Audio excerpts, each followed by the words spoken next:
on organise ce webinaire sur l'initiative pour la relève et l'entrepreneuriat.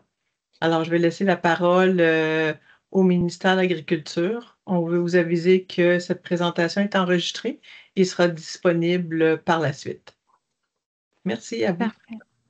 Bien, excellent. Bien, bonjour tout le monde. Merci beaucoup là, pour d'être présent et d'avoir accepté l'invitation.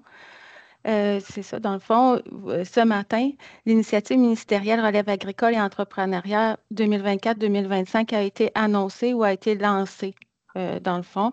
Fait qu'elle est annoncée aujourd'hui et le dépôt des demandes sera à compter du 12 novembre prochain. Fait que nous, on voulait vous rencontrer parce que par rapport à l'initiative 2023-2024, il y a eu un processus d'optimisation. Et ça a amené un peu de revoir l'ensemble du programme. Et puis, ben, comme vous êtes des partenaires impliqués dans plusieurs des projets de la relève et qui sont déposés dans cette initiative-là, on croyait bon là, de vous informer, puis d'assurer un atterrissage en douceur là, sur le terrain. Fait que, aujourd'hui, c'est ça. Moi, je suis Chantal Saint-Laurent, responsable du programme de l'initiative ministérielle. Je suis accompagnée de Laurence Gendron à la direction de l'aménagement du territoire, puis responsable de l'écriture de l'initiative ministérielle Relève agricole. Et j'ai deux de mes collègues aussi qui vont être présents. Je ne sais pas s'ils sont arrivés, mais Martin Damour et Pascal Cyr, dans le fond, qui ont apporté une collaboration importante dans la réalisation de certains documents, puis qui travaillent aussi dans la même direction que moi au niveau de la révision des programmes. Donc, plus tard, ils vont prendre la parole, eux autres aussi. Aujourd'hui, ce qu'on va y aller, ça va être en deux étapes. Laurence va débuter avec le nouveau texte du programme, les modifications qui ont été apportées. Puis après ça, dans un deuxième temps, on aura la présentation des nouveaux documents et outils en lien avec cette initiative-là. Donc, je vais laisser la parole à Laurence. Merci Chantal. Bonjour tout le monde. Je vous partage mon écran à l'instant. Et là, je vais devoir regarder mon écran de droite. Là, fait que je suis désolée si je n'ai pas l'air de vous regarder, mais je vous vois quand même un peu dans mon angle mort. Là. Donc, on va y aller avec la présentation là, de l'initiative ministérielle Relève agricole et entrepreneuriat 2024-2025. Fonctionne, parfait. Donc, l'objectif de ma présentation aujourd'hui, je vais commencer avec quelques chiffres pour vous. Quelques dates clés. Chantal en a mentionné quelques-unes. Et je vais terminer avec la partie sur le texte comme tel, qui est quand même la plus grosse partie de ma présentation aujourd'hui, vous le devinerez. Donc, les chiffres, l'IMRAE 24-25, elle s'inscrit dans la continuité de l'IMRAE 23-24 pour ceux qui la connaissent. Celle 23-24 était elle-même dans la continuité du volet 1 du programme Territoire Relève entrepreneuriat et entreprise de petite taille. Et pour votre information, quelques chiffres en l'égard de ça, le volet 1 du programme REP, là, si on utilise l'acronyme, a permis de verser près de 25 millions de dollars, oui, à plus de 1200 entreprises de la relève agricole entre 2018 et 2023.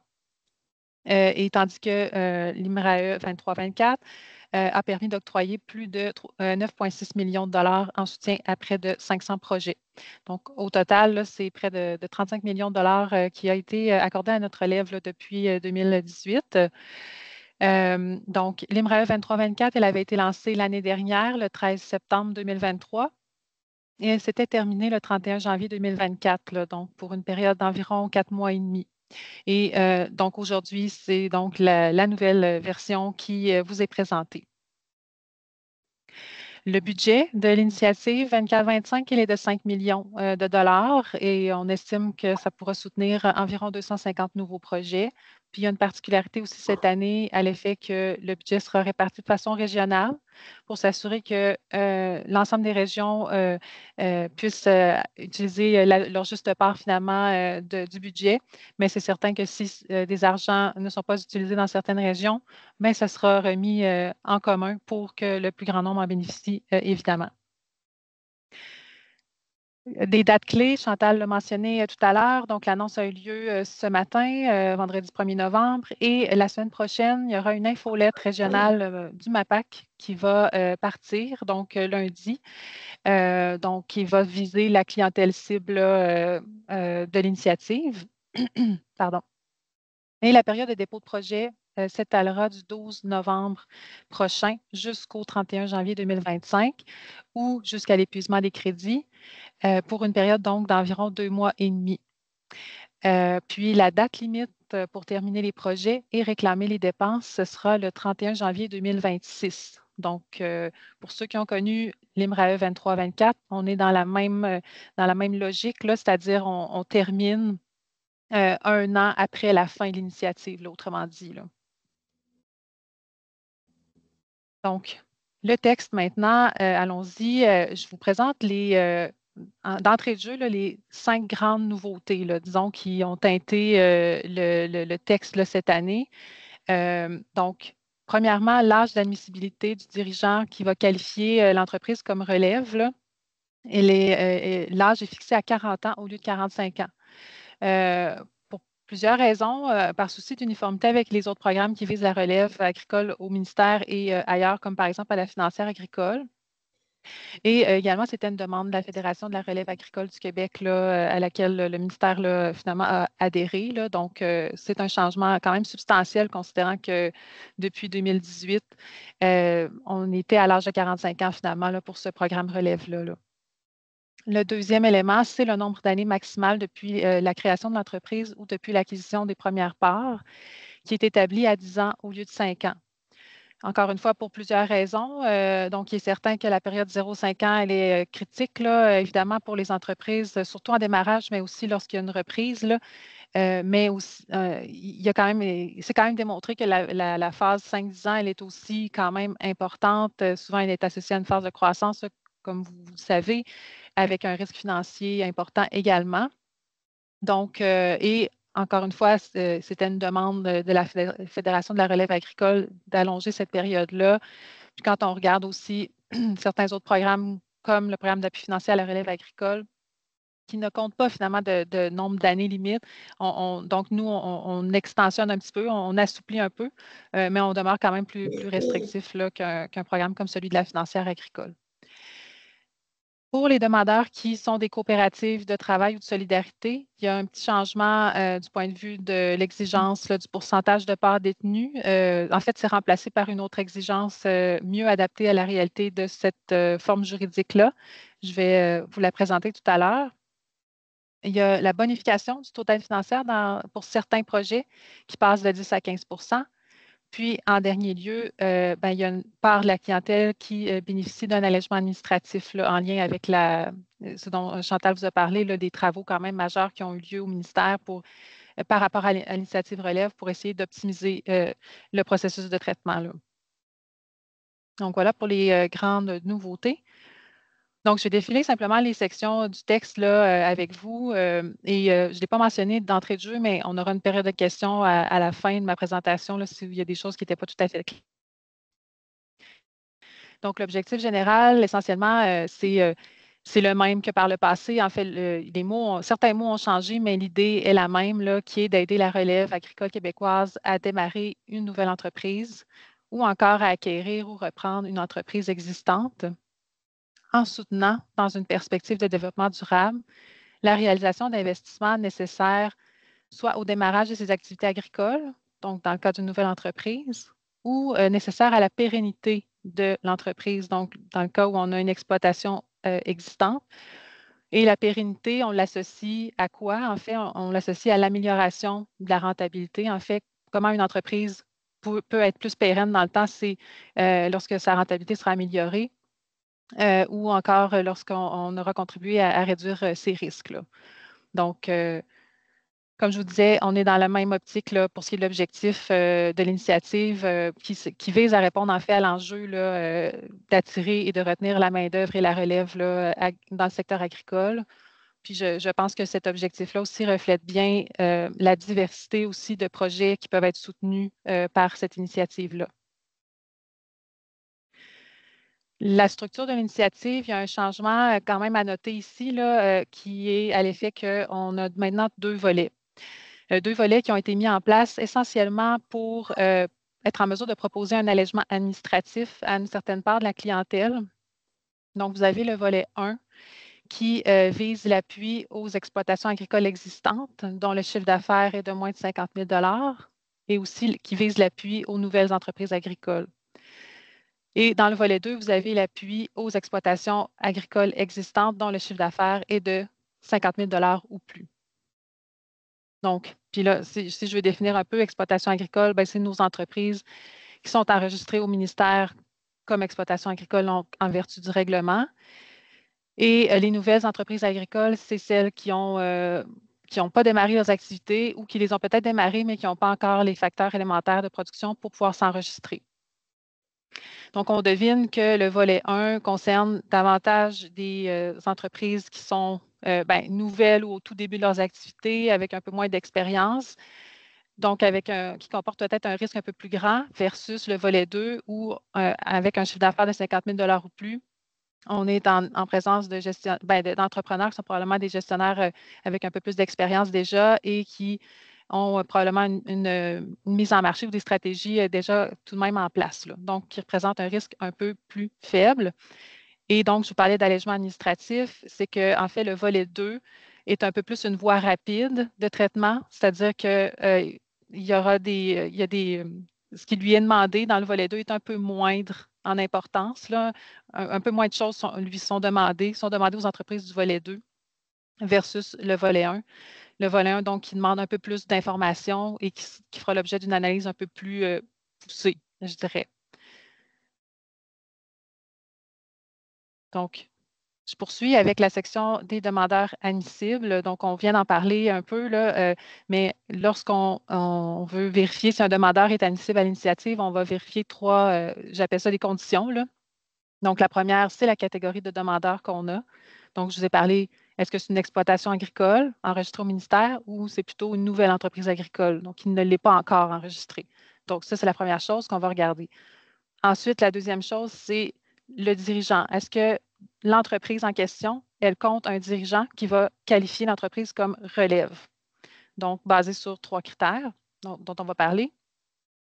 Puis, la dernière condition, c'est est-ce que le demandeur a le site où est réalisé le projet?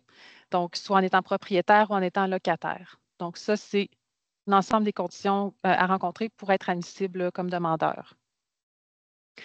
Donc, si on commence par la première condition, donc j'en ai parlé un peu tout à l'heure, là, donc volet 1, volet 2. Premièrement, si on est en présence d'une nouvelle entreprise agricole, donc comme je disais tout à l'heure, qui n'est pas encore enregistrée au ministère, dans le jargon, on appelle ça, on dit qu'elles ont un NIM aspirant agriculteur. En fait, ces entreprises-là ont un NIM aspirant agriculteur au ministère. Donc, si on est en présence de cette clientèle-là, elle est automatiquement visée par le volet 1. Quand on est en présence d'une exploitation agricole enregistrée au ministère, bien là, il faut se poser la question, est-ce que finalement, en fait, c'est le chiffre d'affaires qui va déterminer dans quel volet elle va se retrouver. Donc, pour ce qui est du chiffre d'affaires, je vous en dis un peu plus là-dessus. Puis, j'en profite pour mentionner que, bon, vous voyez le mot définition, là. Ça, c'est une définition qui est incluse dans le texte de l'initiative. Puis, il y a plusieurs autres définitions aussi dans le texte qui apportent beaucoup de précision par rapport à plein d'éléments dans le texte de l'initiative. Donc, en fait, je vous invite ou encourage fortement à les lire là, pour vous permettre de bien comprendre là, tout ce qui est inclus dans l'initiative, là. Donc, le chiffre d'affaires, c'est ici la somme des revenus agricoles et non agricoles réalisés par le demandeur là, dans le cadre de ses activités, ce qu'on appelle aussi les produits ou le revenu brut. On peut se demander pourquoi est-ce qu'on a choisi le chiffre d'affaires, parce que ça peut comporter des revenus justement agricoles et non agricoles, alors qu'on est, le ministère de l'Agriculture. Je vous dirais que c'est plutôt par souci de simplicité. On est dans un processus, comme je vous disais, dans une volonté d'alléger administrativement l'initiative pour la clientèle.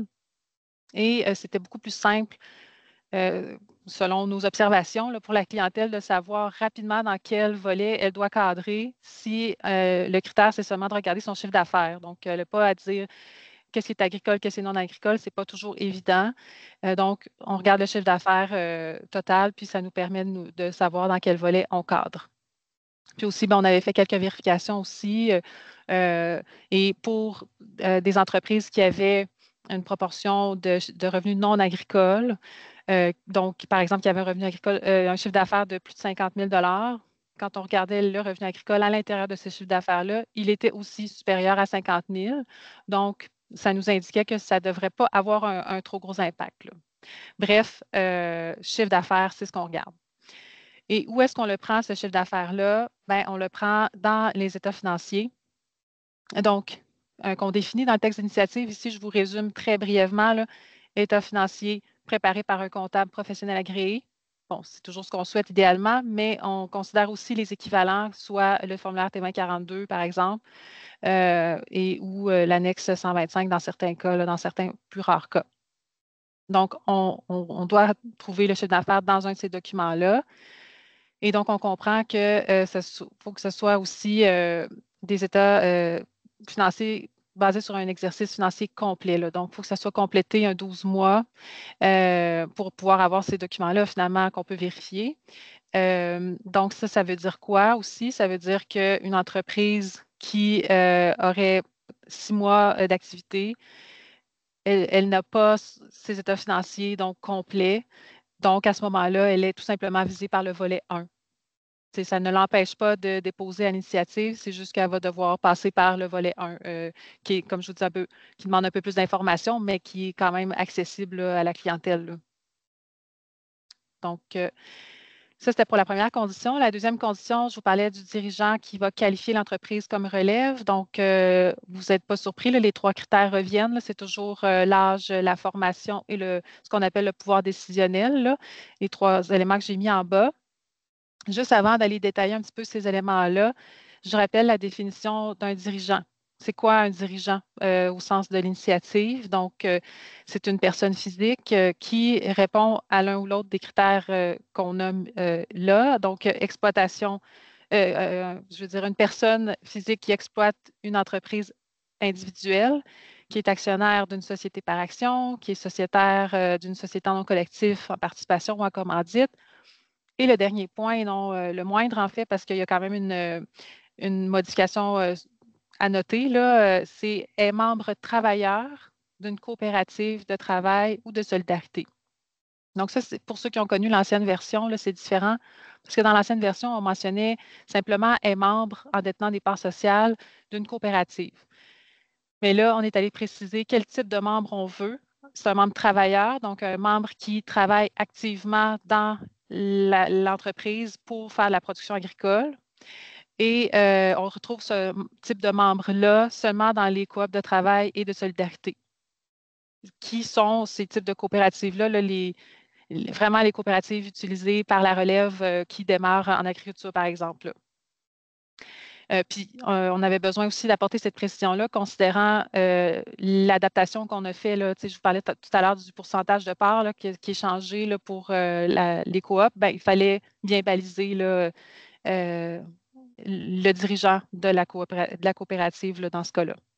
Donc, les 3 critères, âge, formation, pouvoir décisionnel. Donc, comme je vous le disais tout à l'heure, l'âge a été baissé à 40 ans. Donc, on est, l'âge au moins 18 ans et moins de 40 ans. La formation, c'est une formation qui est identifiée à l'annexe 1 du programme d'appui financier à la relève agricole de la financière agricole du Québec. Donc, ça n'a pas changé en fait par rapport à l'année passée. Donc, l'idée, c'est que si la personne a suivi une formation qui figure dans la liste, peu importe son projet et de quelle nature, même si ce n'est pas en lien exactement avec la formation qu'il a suivie, ça reste une formation qui est admissible dans la liste, donc ça fonctionne. Pour la notion de pouvoir décisionnel, c'est ce qu'on associe au fait de détenir un certain pourcentage de parts. Donc, ça, c'est toujours à 20 pour la vaste majorité des entreprises, c'est-à-dire pour les entreprises dont la structure juridique est une de celles que je vous mentionne. Donc, soit entreprise individuelle, société par action, en non collectif, en participation ou en commandite. Donc, ça veut dire que dans ces cas-là, c'est toujours notre dirigeant qualifiant doit détenir 20 des parts minimum et la notion, c'est depuis au moins de 10 ans. Puis, l'adaptation qu'on a faite, c'est dans le cas où le demandeur est une coopérative de travail ou de solidarité. Là, on ne parle plus de pourcentage de parts parce que ça s'applique moins bien à leur situation. Et on va plutôt regarder si le dirigeant siège au conseil d'administration de la coopérative. Fait que c'est ça, vraiment, la différence entre les deux. Puis je vous dirais Donc, en fait, je l'ai mentionné un peu tantôt, mais la vaste majorité des dossiers, ça va toujours être le 20 parce que plus de 90 des entreprises agricoles ont une structure juridique, là, entreprises individuelles ou les sociétés que j'ai mentionnées. Alors, c'est quand même très peu de dossiers qui sont des coopératives. Ça va toucher peu de clients quand même, mais c'est qu'on sait qu'il y a de l'intérêt au sein de la relève pour cette formule-là. Donc, puisqu'on est dans le programme relève, il a été choisi de faire cette ouverture-là, dans le fond. Voilà. Puis, la dernière condition pour le demandeur admissible, je vous disais tout à l'heure, c'est le site où est réalisé le projet. Donc, le demandeur doit disposer d'un site, donc soit en étant propriétaire de ce site-là ou en étant locataire.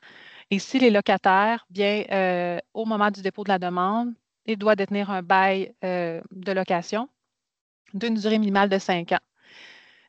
Donc, soit par une clause de renouvellement ou par une durée résiduelle minimale de 5 ans. Donc, ici, on ne parle pas encore de bail notarié ou publié au registre. Là, c'est vraiment juste un bail au moment du dépôt de la demande. On veut être sûr que le client a bel et bien un site où réaliser son projet. Donc, ça, c'était pour la section des demandeurs admissibles. Maintenant, pour ce qui est des projets admissibles, des projets non admissibles, donc, je vais les défiler également. Donc, pour être admissible, le projet doit réunir les conditions suivantes. Bon, puis là, j'ai souligné quelques mots un peu pour les mettre en évidence, là. Donc, la première condition, doit concerner les activités agricoles. Et en fait, puis pour quelle raison? C'est parce que, bon, vous le savez un peu, là, on est dans le programme Relève, une diversité de projets est soutenue. Et on a aussi des nouvelles entreprises, donc des gens bon, qui démarrent dans le domaine. Donc, parfois, ça peut être un peu difficile de savoir qu'est-ce qui est vraiment agricole ou non. Là, des fois, la ligne n'est pas toujours claire. Donc, en mettant cette exigence-là en premier, bien, on vient s'assurer que vraiment tout ce que, tu sais, il faut que nos projets vraiment soient concernent des activités agricoles. Donc, on les définit dans le texte, là, comme je vous l'ai dit tantôt dans la section définition. Donc, je le reprends ici. Puis, en gros, là, si je veux vraiment simplifier puis vulgariser pour vous, le point 3 qu'on a ici, c'est essentiellement la production végétale. Et le point 4, c'est la production animale.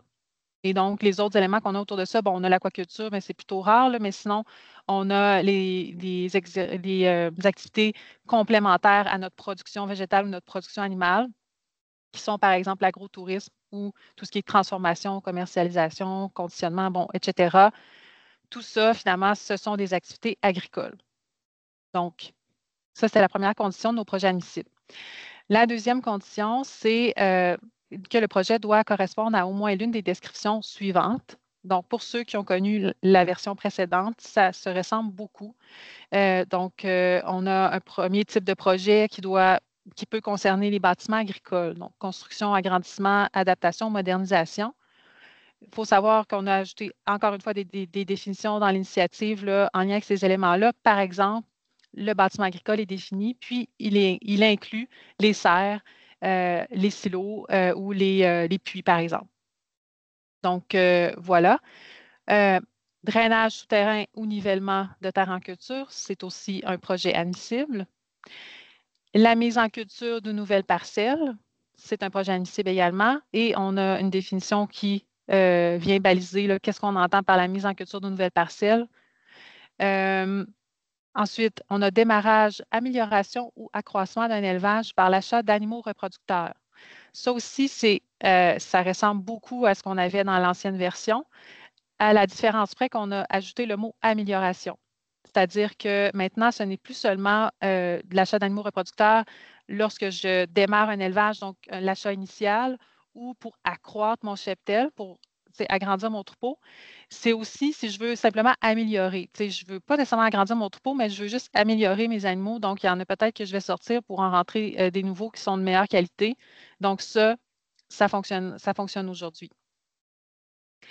Le point sur l'implantation de plans considérés comme des immobilisations, c'est essentiellement la même chose. En fait, là, ça a simplement été raccourci, mais le sens est exactement le même.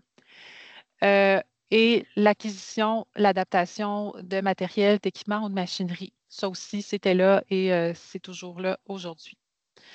Donc, par exemple, j'achète un équipement et je veux l'adapter pour qu'il réponde mieux à mes besoins. Donc, c'est une dépense admissible ou j'achète n'importe quelle machinerie qui m'est absolument utile et qui va me permettre d'améliorer ma rentabilité ou encore un équipement qui va me permettre de diminuer mes risques. Ben oui, ça convient. Bon, ensuite, la troisième point ici, là, donc le projet pour être admissible doit présenter des dépenses admissibles d'au moins 5 000 lors du dépôt de la demande d'aide financière.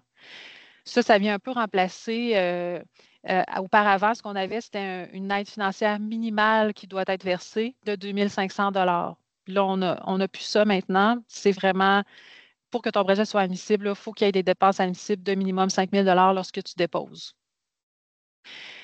Et le dernier point, finalement, le projet doit être réalisé et avoir fait l'objet d'une réclamation finale au plus tard le 31 janvier 2026. Donc ça, je vous dirais que c'est peut-être plus pour aider la clientèle à évaluer si son projet va bel et bien cadrer dans l'initiative, dans sa durée.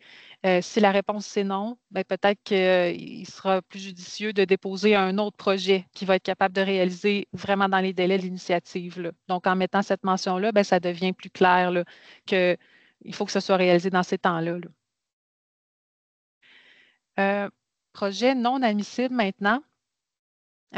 Donc, on a une liste, là, et c'est la liste complète là, qui est dans le texte de programme. Je ne veux pas nécessairement lire tout avec vous, puisqu'il y a vraiment plusieurs choses qui étaient là l'année passée et qui sont donc à nouveau là cette année. Ce qui a été ajouté, c'est ce qui est surligné en gris.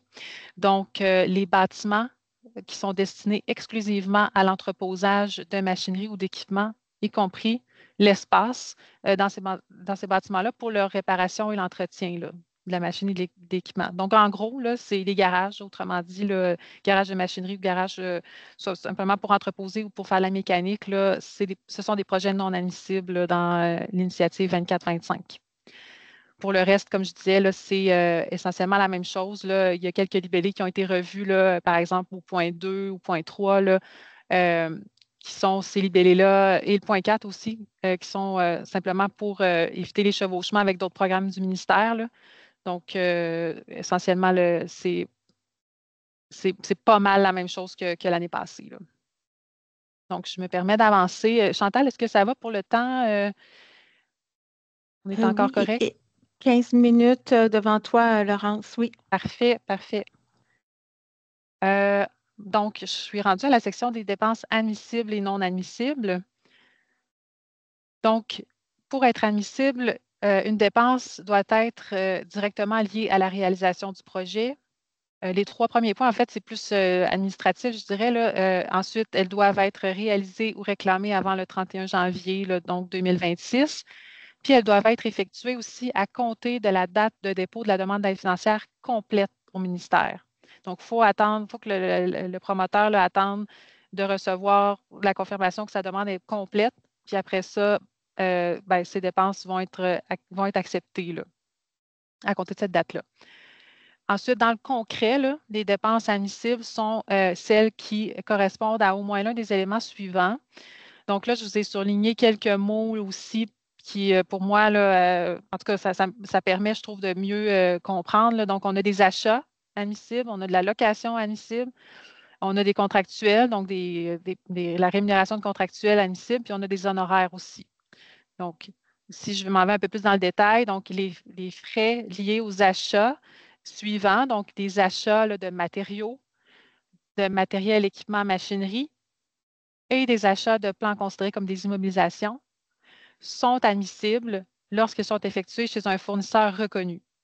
La notion de fournisseur reconnu, elle était là aussi auparavant. Elle a été modifiée légèrement, là, mais en gros, là, c'est un fournisseur qui, pour être fournisseur reconnu, il faut être une entreprise légalement constituée et avoir comme une de ses activités, finalement, là, une de nos activités sont la vente de fournitures, de machinerie, de matériel, d'équipement, bon, et compagnie. Donc, on doit être légalement constitué et vendre ce type de fourniture-là. Et il n'y a pas d'exigence que ce soit un fournisseur québécois. OK? En général, là, je dirais, bon, pour les programmes du ministère, on est plutôt dans le fournisseur québécois, sauf pour l'initiative Relève où on fait preuve d'un peu plus de souplesse. Donc, ça peut être un fournisseur hors Québec sans avoir besoin de demander une dérogation à ce moment-là. Et aussi, les achats peuvent être usagés. Donc, on devine, c'est surtout pour les équipements machinerie, là. Les équipements machinerie peuvent être usagés, mais ils doivent être faits chez un fournisseur reconnu toujours. Ensuite, on a les frais liés à l'achat d'animaux reproducteurs qui sont une dépense admissible. On a les frais liés à la location de matériel, d'équipement ou de machinerie. On a les honoraires, là, je saute un point, je m'en vais directement aux honoraires liés aux plans et devis, c'est une dépense admissible aussi.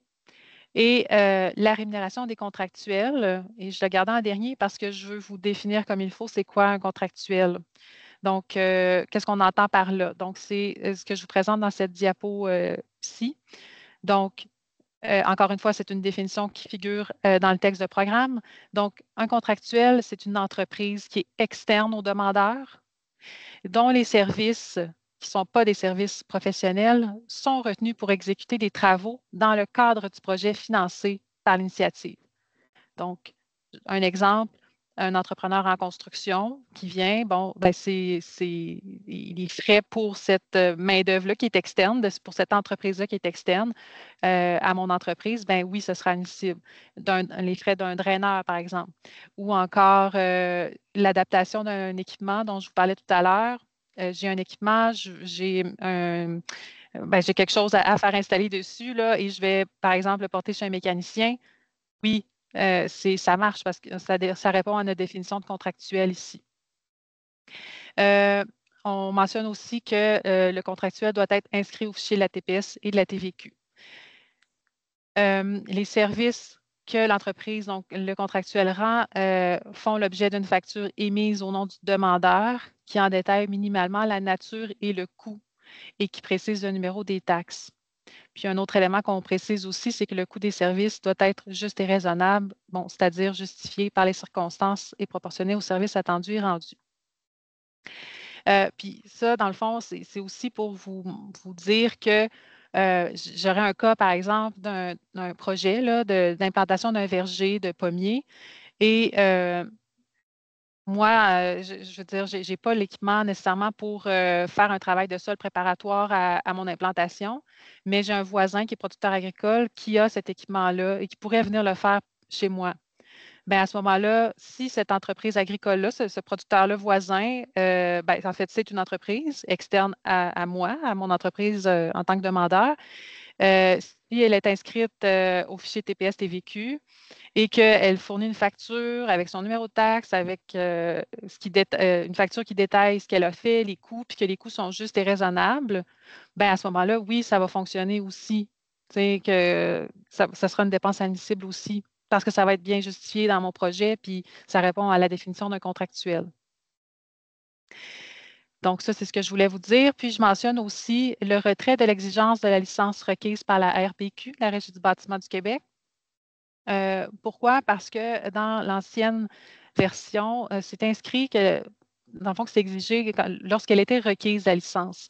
Mais bon, ça laissait croire que c'était requis de facto un peu, que c'était obligatoire, alors que ce n'était pas le cas. Il y a plusieurs entreprises qui bénéficient d'exemptions. Et donc, comme le demandeur s'engage de toute façon à respecter les lois et règlements en vigueur quand il fait sa demande financière, bien, on remet ça sur un peu sa responsabilité, dans le sens où s'il est, en vertu de la loi, supposé ou obligé de faire affaire avec un entrepreneur RBQ, bien, il le fera, puis il nous fera parvenir sa facture, mais nous, on ne vérifiera pas si, il y en avait-tu besoin, il n'y en avait pas besoin. Donc, on ne va pas là. Ça, c'est sa responsabilité. Puis ça s'inscrit aussi dans tout l'aspect d'allègement administratif là, qui était souhaité également au ministère, là. Puis aussi, ben, je parlais des lois et règlements. Bon, des fois, ce n'est pas toujours évident de savoir, il y en a beaucoup et tout ça. On a décidé d'essayer d'aider la clientèle à s'y retrouver un peu mieux. Donc, on propose des fiches d'information qui sont déposées sur le site de l'initiative, là, en bas, là, complètement de la page, des fiches par type de projet admissible. Donc, tantôt, je vous parlais, là, il y avait bâtiment, il y avait drainage, nivellement, il y avait mise en culture de nouvelles parcelles, les achats d'animaux, puis l'implantation des plans considérés comme des immobilisations. Donc, on a une fiche par type de projet. Puis pour chacun de ces projets-là, on essaye d'outiller au mieux là, la clientèle pour l'aider à savoir, là, y a-t-il des règles ou des lois qui s'appliquent? Puis si oui, ben, où je vais aller trouver l'information, là, tu sais. Puis je vous mets un exemple ici, puis je vous amène tout de suite à droite là, avec l'exemple pour la fiche bâtiment, dans lequel on a un tableau qui rappelle l'ensemble des lois, en tout cas les principales qui s'appliquent normalement quand on fait un travail en lien avec un bâtiment. Et donc là, le client ou son conseiller, dans le fond, ils peuvent aller voir là, finalement qu'est-ce qui pourrait s'appliquer à sa situation. Là. Fait que on essaie d'outiller un peu les gens comme ça pour les aider au mieux, dans le fond. Donc, voilà pour la section des dépenses admissibles. Maintenant, les dépenses non admissibles, je n'ai pas la liste complète, là. J'ai sélectionné seulement quelques éléments. Donc, je peux peut-être les défiler avec vous là, rapidement. Là, on a toujours l'achat des tracteurs ou des véhicules agricoles ou autres, là, comme automobiles ou routiers, puis on les définit là, qui sont non admissibles. Il y a l'achat de matériel de bureau, matériel informatique, puisqu'il y a eu un ajout qui a été fait, c'est l'abonnement à un logiciel là, qui est une dépense non admissible. Bon, l'achat d'équipements forestiers ou d'un broyeur à pierre. Ici, peut-être intéressant, l'achat ou l'installation d'équipements ou de machinerie fonctionnant au mazout, à l'huile ou au propane, qui est une dépense non admissible.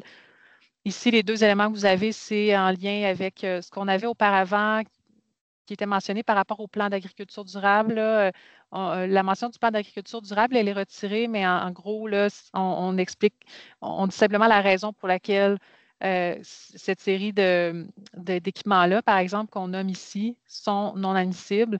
C'est en raison du risque de compaction et de dégradation des sols qu'ils posent.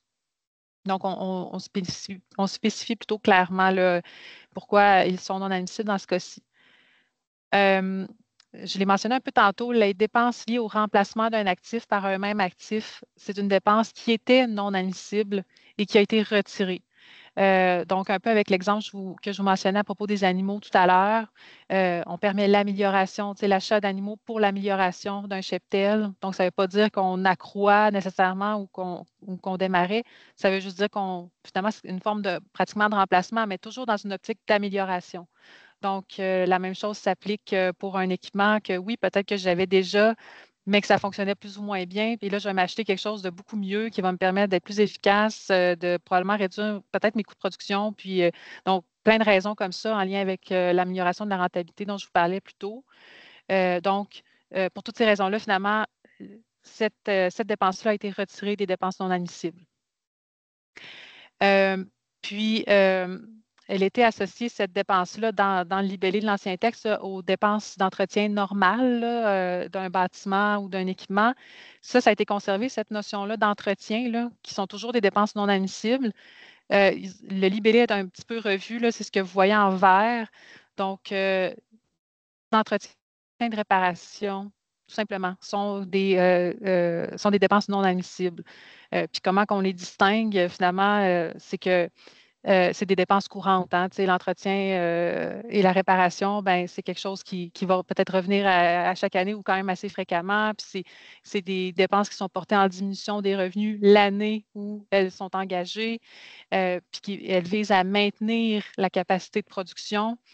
Donc, ce type de dépense-là, c'est non admissible. Mais si on est dans de l'amélioration, des adaptations, adapter un bâtiment qui va me permettre d'intégrer une production à l'intérieur ou moderniser quelque chose qui va me permettre de gagner en productivité. Donc, on est plutôt dans l'ordre des investissements qui vont être amortis sur plusieurs années. Donc, là, oui, ça devient quelque chose qui est admissible. Donc, je ne sais pas si vous voyez un peu la nuance là, entre les deux. Voilà pour les dépenses non admissible. Ah, puis en fait, j'en profiterai peut-être pour dire que la rémunération de la main-d'œuvre du demandeur, c'est une dépense non admissible, bien entendu. Donc, tantôt, quand je vous parlais de construire un bâtiment, par exemple, c'est possible que le demandeur fasse de l'autoconstruction. C'est juste qu'on ne rémunérera pas sa main-d'œuvre, mais on pourrait soutenir l'achat de matériaux, par exemple, ou peut-être l'achat de certains équipements, mais c'est juste qu'on ne paiera pas sa main-d'œuvre.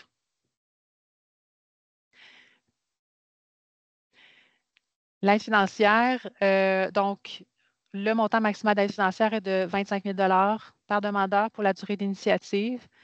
C'est la même chose que l'année passée en réalité. Et les sommes qui ont été versées depuis le début, finalement, depuis volet 1 du programme REP, programme Territoire Relève, ou depuis Libre à eux aussi, 23-24, elles sont cumulatives dans le calcul du montant.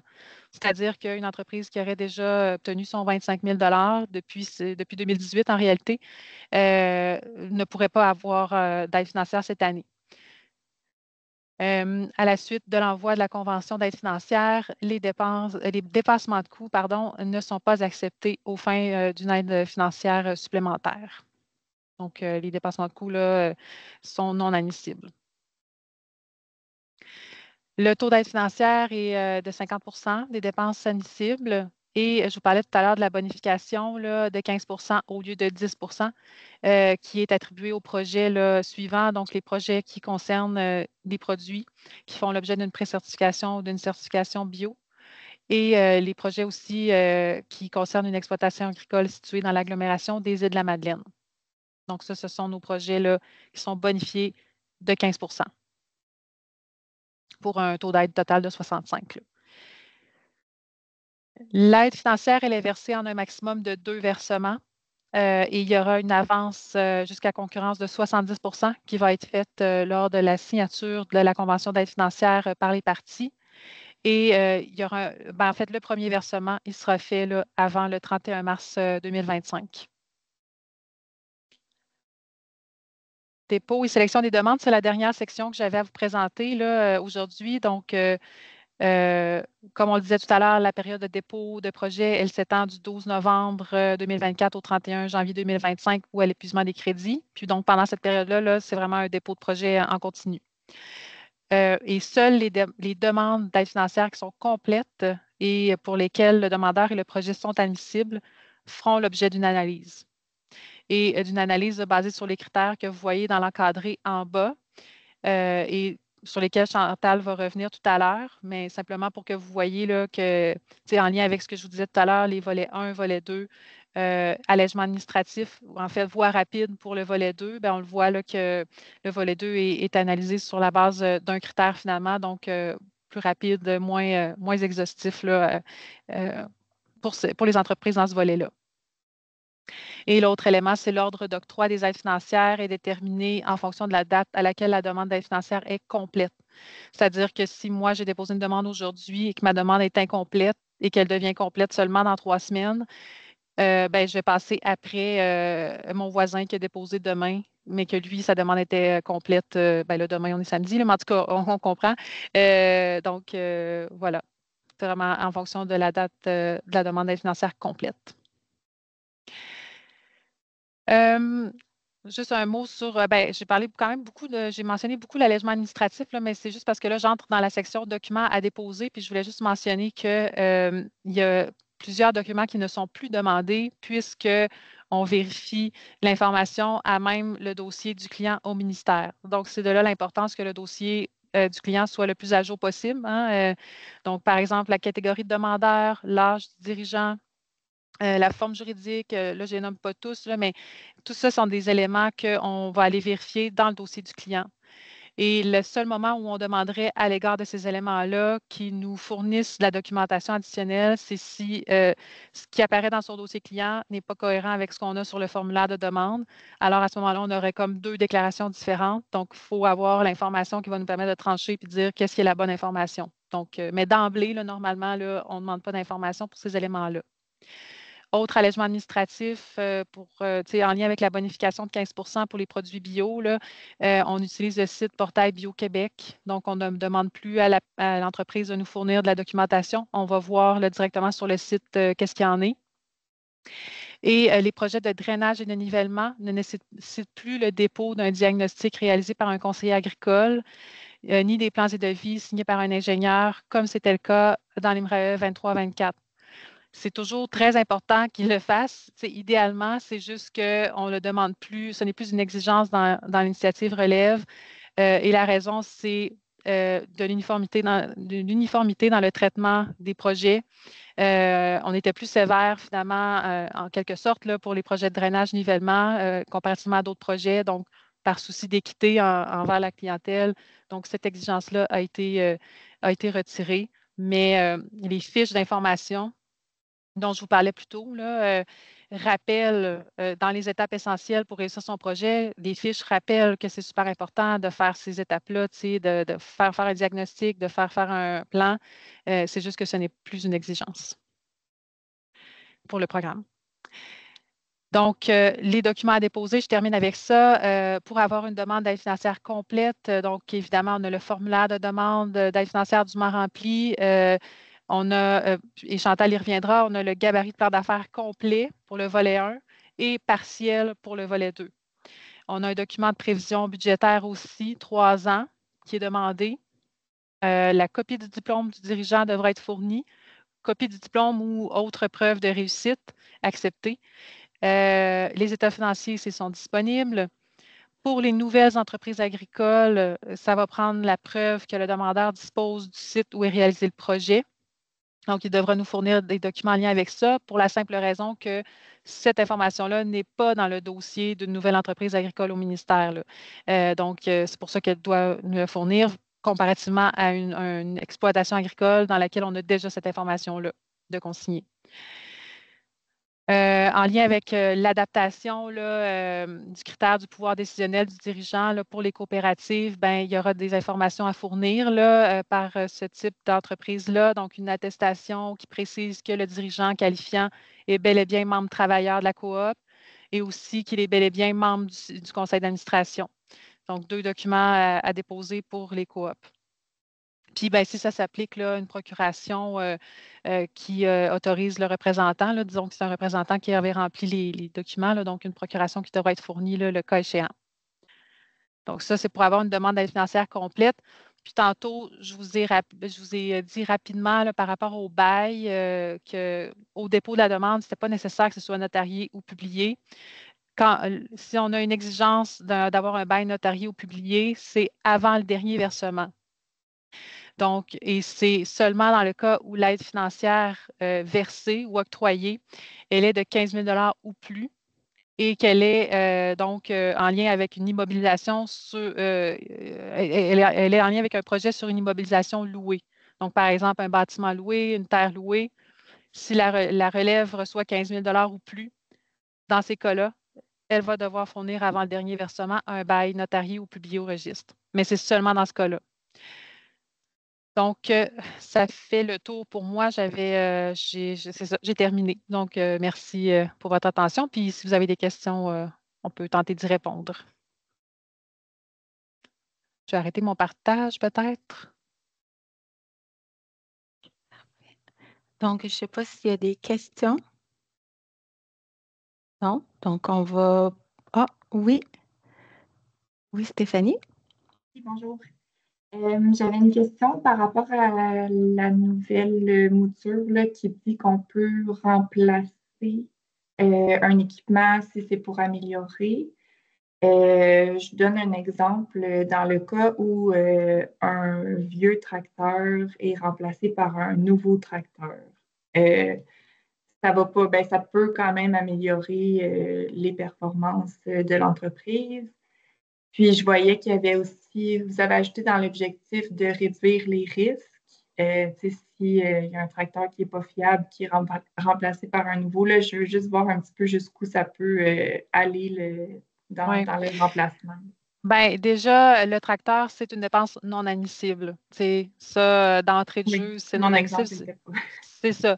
Mais si on applique ça à autre chose, peut-être, là, je ne sais pas, peut-être un type de semoir ou peut-être avez-vous un autre exemple là, qui va être plus performant, qui va permettre de faire des gains en réalité. C'est ça aussi que le demandeur doit démontrer aussi, là, en quoi ça va améliorer sa rentabilité, en quoi ça va permettre de réduire ses risques. Il faut qu'il y ait une bonne raison quand même de le faire. Là. OK, c'est bon. Je ne sais pas, Chantal, si tu voulais ajouter quelque chose.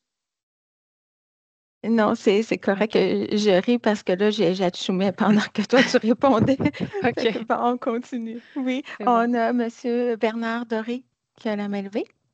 Oui, moi, ma question, c'est au niveau du gabarit plan d'affaires là, complet ou partiel.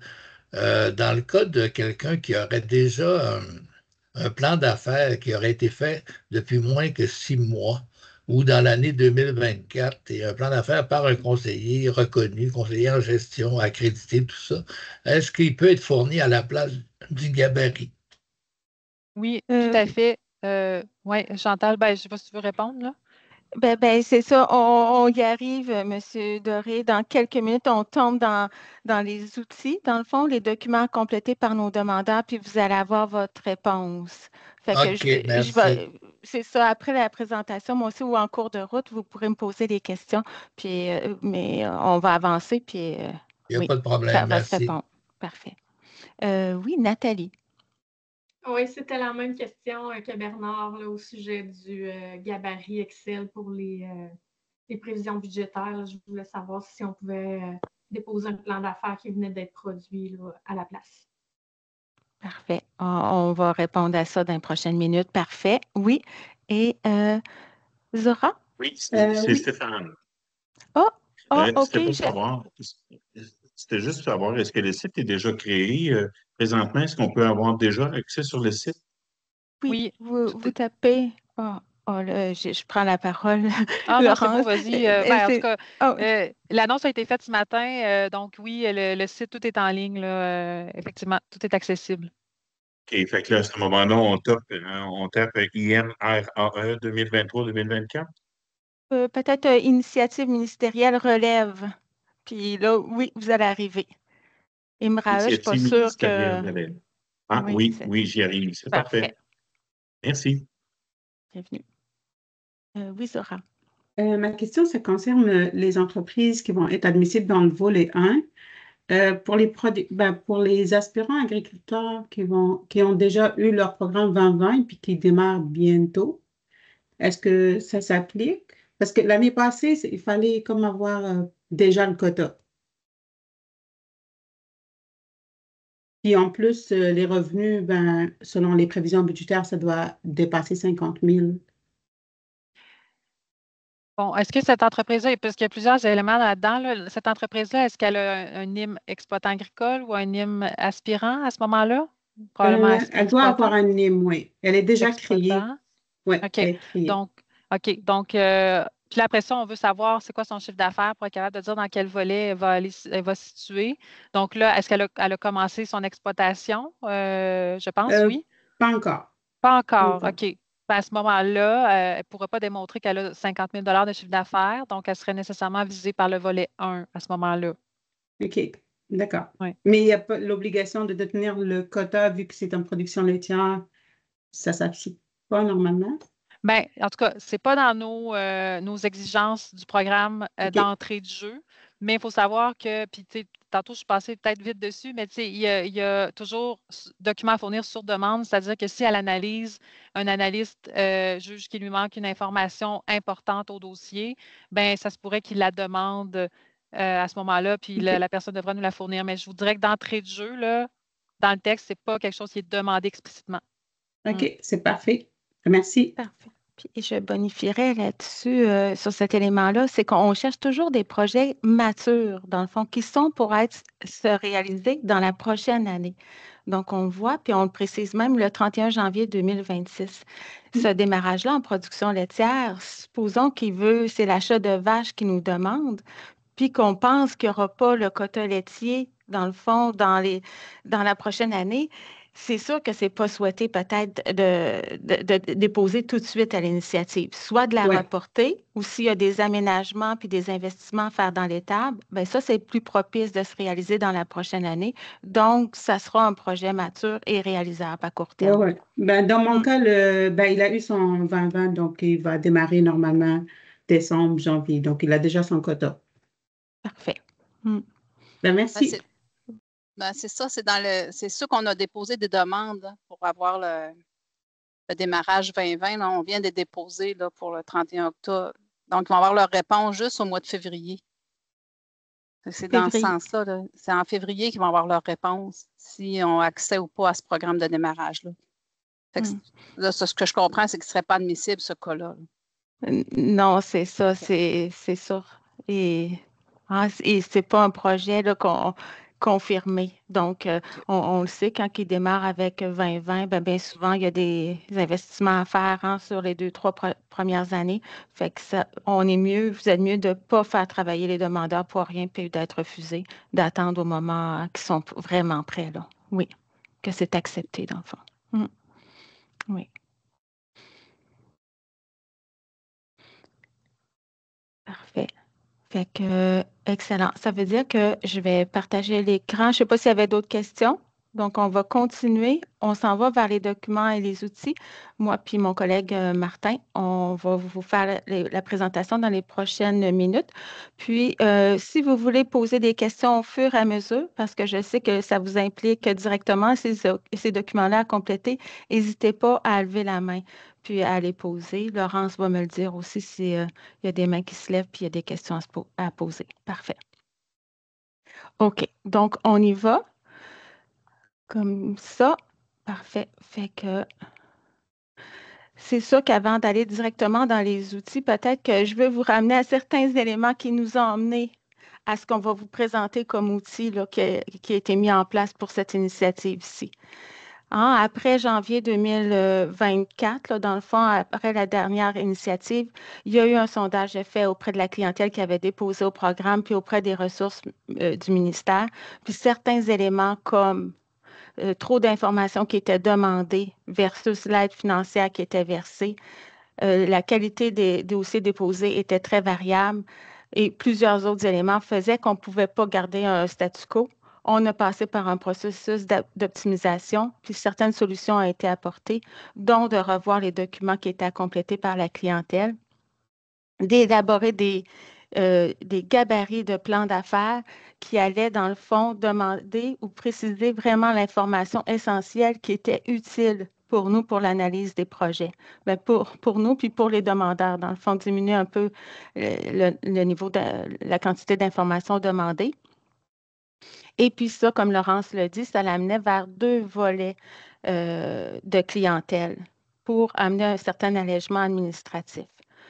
Donc, notre clientèle de 50 000 et plus de revenus agricoles, eux vont avoir un gabarit de plan d'affaires qui est partiel à nous déposer et ils vont être évalués sur un critère, donc qui est le réalisme de l'échéancier et la faisabilité financière du projet. Ça veut dire, pour nous, là, de notre côté, pour le travail des analystes, ça veut dire qu'ils vont évaluer 7 sous-critères. Puis pour notre clientèle, c'est beaucoup allégé comme information demandée. Puis au niveau du volet 1, nos entreprises de 50 000 et moins de revenus agricoles et les aspirants agriculteurs aux nouvelles entreprises, eux, dans le fond, vont déposer un gabarit de plan d'affaires complet, vont être évalués sur 4 critères, donc la faisabilité technique du projet, le réalisme de l'échéancier, la faisabilité financière, la capacité de gestion de la direction et l'analyse et stratégie de mise en marché. Fait que nous, pour ça, on pense qu'on va avoir des gains anticipés parce que les gabarits, dans le fond, viennent préciser l'information qui est demandée, puis ça aide la clientèle à bien répondre à l'information qu'on a besoin. Dans les gabarits, l'information est organisée puis standardisée. Donc, on apporte une équité entre les demandeurs. Puis, ça amène aussi un allègement administratif. Dans le fond, on réduit l'information demandée.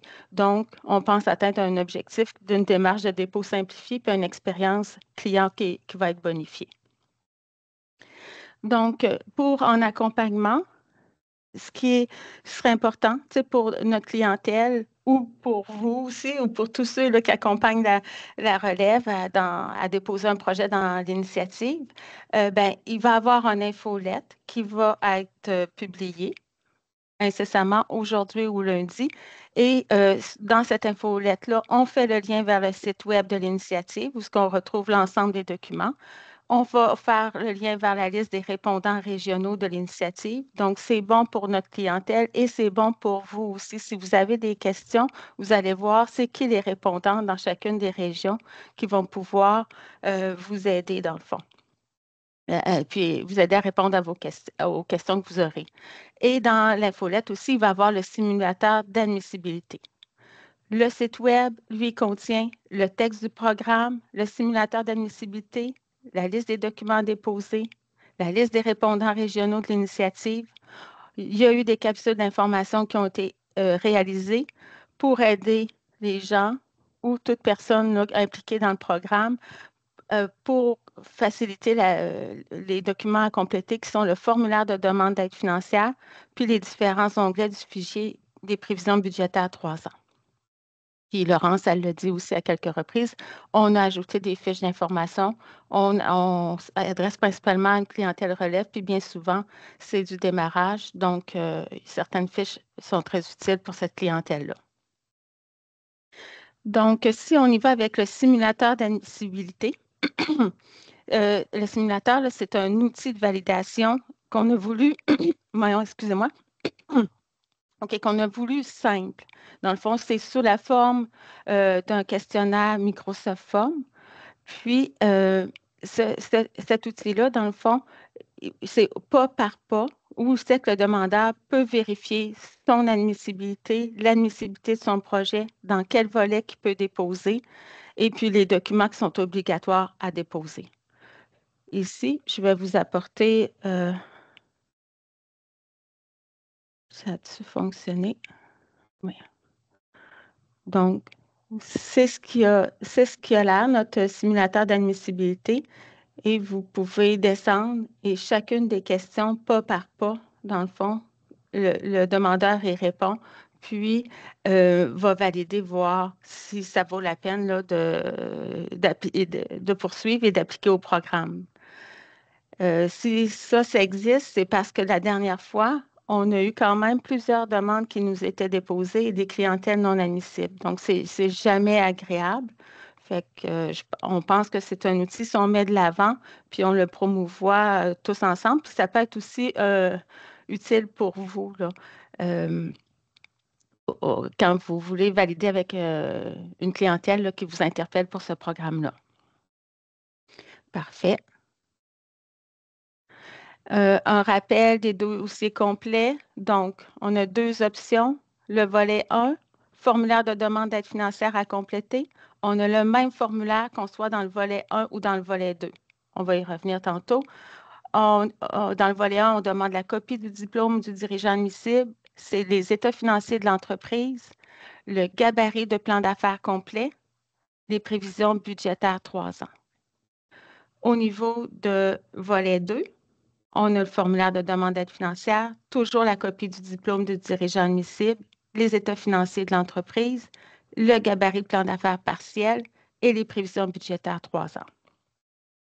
Parfait. Puis ici, j'ai oublié, mais Laurence, elle l'avait dit, quand on a une nouvelle entreprise agricole qui n'est pas encore enregistrée comme exploitant agricole, celle-ci va devoir nous fournir la preuve qu'elle est propriétaire ou locataire du site où elle veut réaliser son projet. Fait que ça va nous prendre un document additionnel pour cette clientèle-là. OK. Si on y va avec le formulaire de demande d'enregistrement, le formulaire de demande d'aide financière, donc, important, si vous avez l'occasion de préciser aux demandeurs que vous accompagnez, ça nous prend idéalement des dossiers d'enregistrement à jour. C'est beaucoup plus facilitant pour le traitement de l'aide financière, puis ça ne retarde pas le dossier des demandeurs. Il faut remplir chacune des sections du formulaire. On va le regarder, mais ça permet aussi aux demandeurs de valider encore une fois ces critères d'admissibilité. Je suis vraiment admissible, là? Fait que, on a fait des coches pour chacun des critères. Fait qu'on pense que ça peut aider à avoir vraiment des dépôts de projets admissibles, dans le fond, au programme cette fois-ci. Pour le volet 1, volet 2, Laurence l'a dit, au niveau du chiffre d'affaires, quand on parle de chiffre d'affaires de 50 000 à regarder au niveau des états financiers du comptable, bien là, ça, vous êtes habitués, c'est votre quotidien. Mais des fois, les comptables vont appeler ça produit, puis on va avoir juste une ligne qui s'appelle produit. C'est ce chiffre-là qu'on prend. Des fois, on va prendre la ligne chiffre d'affaires plus autres produits, ou on va avoir une ligne produit plus autres produits. Donc, vous pouvez avoir des hésitations, mais je ne sais pas si ici, ça vous permet de vous éclairer à vous dire qu'est-ce qu'on doit considérer comme chiffre d'affaires quand j'ai un état financier du comptable. Puis, on le dit, c'est produits ou revenus agricoles et non agricoles. Donc, je prends l'état financier de mon demandeur, puis c'est ça qui va déterminer dans quel volet il applique. Si je suis avec un T2042, ça va être la ligne 9659. Puis, si j'ai un annexe 125, la ligne aussi, c'est la ligne 9659 qui va déterminer le chiffre qu'on considère pour dire dans quel volet il doit l'appliquer. Le projet doit être réalisé avant le 31 janvier 2026. Et puis, ici, j'aimerais ça aller voir avec vous la section coûts et financement du formulaire de demande d'aide financière. OK. Est-ce que ça a fonctionné?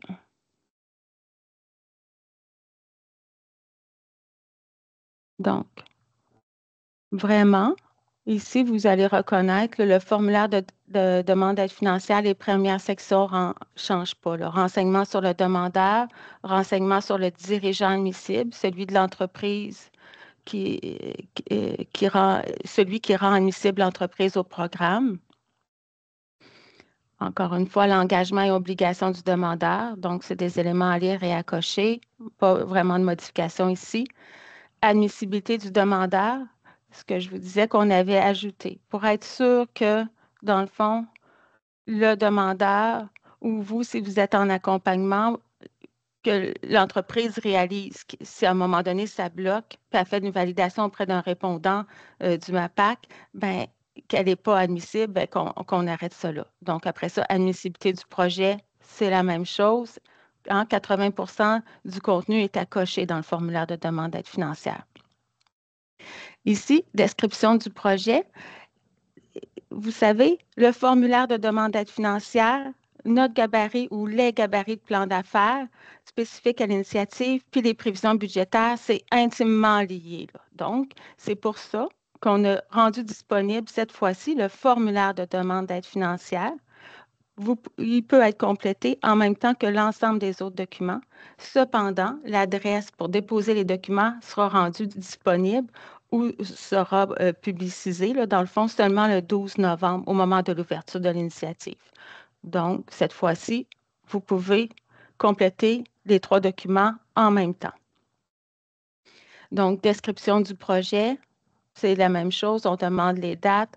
On veut savoir si le projet se déroule à un endroit différent que le site de l'entreprise. Dans le fond, nous le mentionnez. Les étapes de réalisation, l'échéancier. Bon, ça nous permet juste de s'assurer que le projet est réfléchi puis est capable de se dérouler dans les dates prévues de l'initiative. Les investissements à réaliser, vous pouvez les regrouper. On n'est pas obligé de détailler investissement par investissement. On peut faire un groupe d'investissement. Donc, rénovation d'un bâtiment ou achat de matériel horticole. Donc, puis entre parenthèses, préciser la liste. Donc, on favorise le regroupement. Au niveau de la section 7, coûts et financement, c'est ici encore une fois en fonction de cocher, puis par déclaration du demandeur, que celui-ci nous confirme s'il va être admissible à la bonification de 15 % ou non. Et là, le coût de réalisation du projet demandé, puis le montage financier, bon, le coût va se reporter en fonction de ce qui va avoir été écrit précédemment, mais ici, c'est le montage financier. Donc, ça peut être vraiment pertinent, là, puis que ça soit bien complété. Donc, on demande l'aide financière qui est demandée en vertu de l'initiative. Est-ce que notre demandeur fait une mise de fonds? Si oui, de quel montant? Le financement, il provient de où? On indique le montant, puis ici, on indique s'il est confirmé ou non. Vous allez avoir un choix d'onglet C'est ça, confirmé ou non confirmé. Y a-t-il aussi une aide à l'établissement de la relève agricole dans ce projet-là? Et finalement, en dernier lieu, ben, on a-tu un financement qui vient d'un MRC, SADC ou autre? Puis, est-ce qu'elle est en cours, est non confirmée ou est confirmée? Donc, ça fait partie de l'ensemble du projet. OK. Après ça, les documents à joindre, encore une fois, c'est un rappel, attestation et consentement. Puis ici, l'important, c'est qu'on vous dit que l'adresse pour déposer les documents, elle sera connue le 12 novembre. Fait que ça fait le tour du formulaire. OK. Après ça, on s'en va au gabarit de plan d'affaires spécifique. OK. Là, vous voyez, on a 2 gabarits de plan d'affaires spécifiques à l'initiative. On parle vraiment de plan d'affaires. Donc, c'est important de ne pas négliger le contenu de l'information qui est insérée dans les gabarits de plan d'affaires. Parce qu'on pourrait penser, ah, c'est facile, puis on fait ça vite en 2 lignes, puis ma demande est complétée. Mais on est vraiment dans une structure de plan d'affaires. C'est possible de déposer un plan d'affaires à jour du demandeur. Parce que tantôt, M. Doré, je pense que c'est M. Doré qui a posé la question. Oui, si notre demandeur a un plan d'affaires à jour, oui, il peut nous le déposer. Mais ce qu'on veut, c'est que ça passe par le gabarit de plan d'affaires, du volet 1 ou du volet 2 selon le cas, puis que vous nous mentionnez où c'est que l'information qui est demandée, elle se retrouve dans le plan d'affaires. Donc, parce qu'il pourrait arriver, on va la regarder tantôt, que certaines sections, là, des fois, ça ne soit pas tout à fait votre gabarit à vous que vous suivez dans l'élaboration d'un plan d'affaires, malgré qu'on a essayé de se coller le plus possible à vous, qu'est-ce que vous avez comme modèle. OK. Donc, prendre en considération les éléments d'information précisés sous diverses questions. Donc, oui, vous allez voir dans le gabarit, on a des questions qui sont posées, puis on vient apporter des éléments un peu en grisé.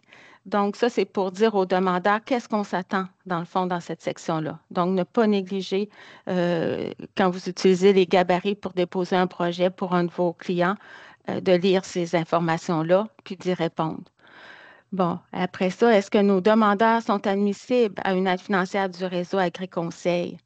Oui, pour le volet 1, on est dans un plan d'affaires qui correspond sensiblement là, à un grand pourcentage. On s'est assuré que si vous remplissez un gabarit pour un de vos demandeurs, que ça soit admissible à l'aide du réseau Agri-Conseil.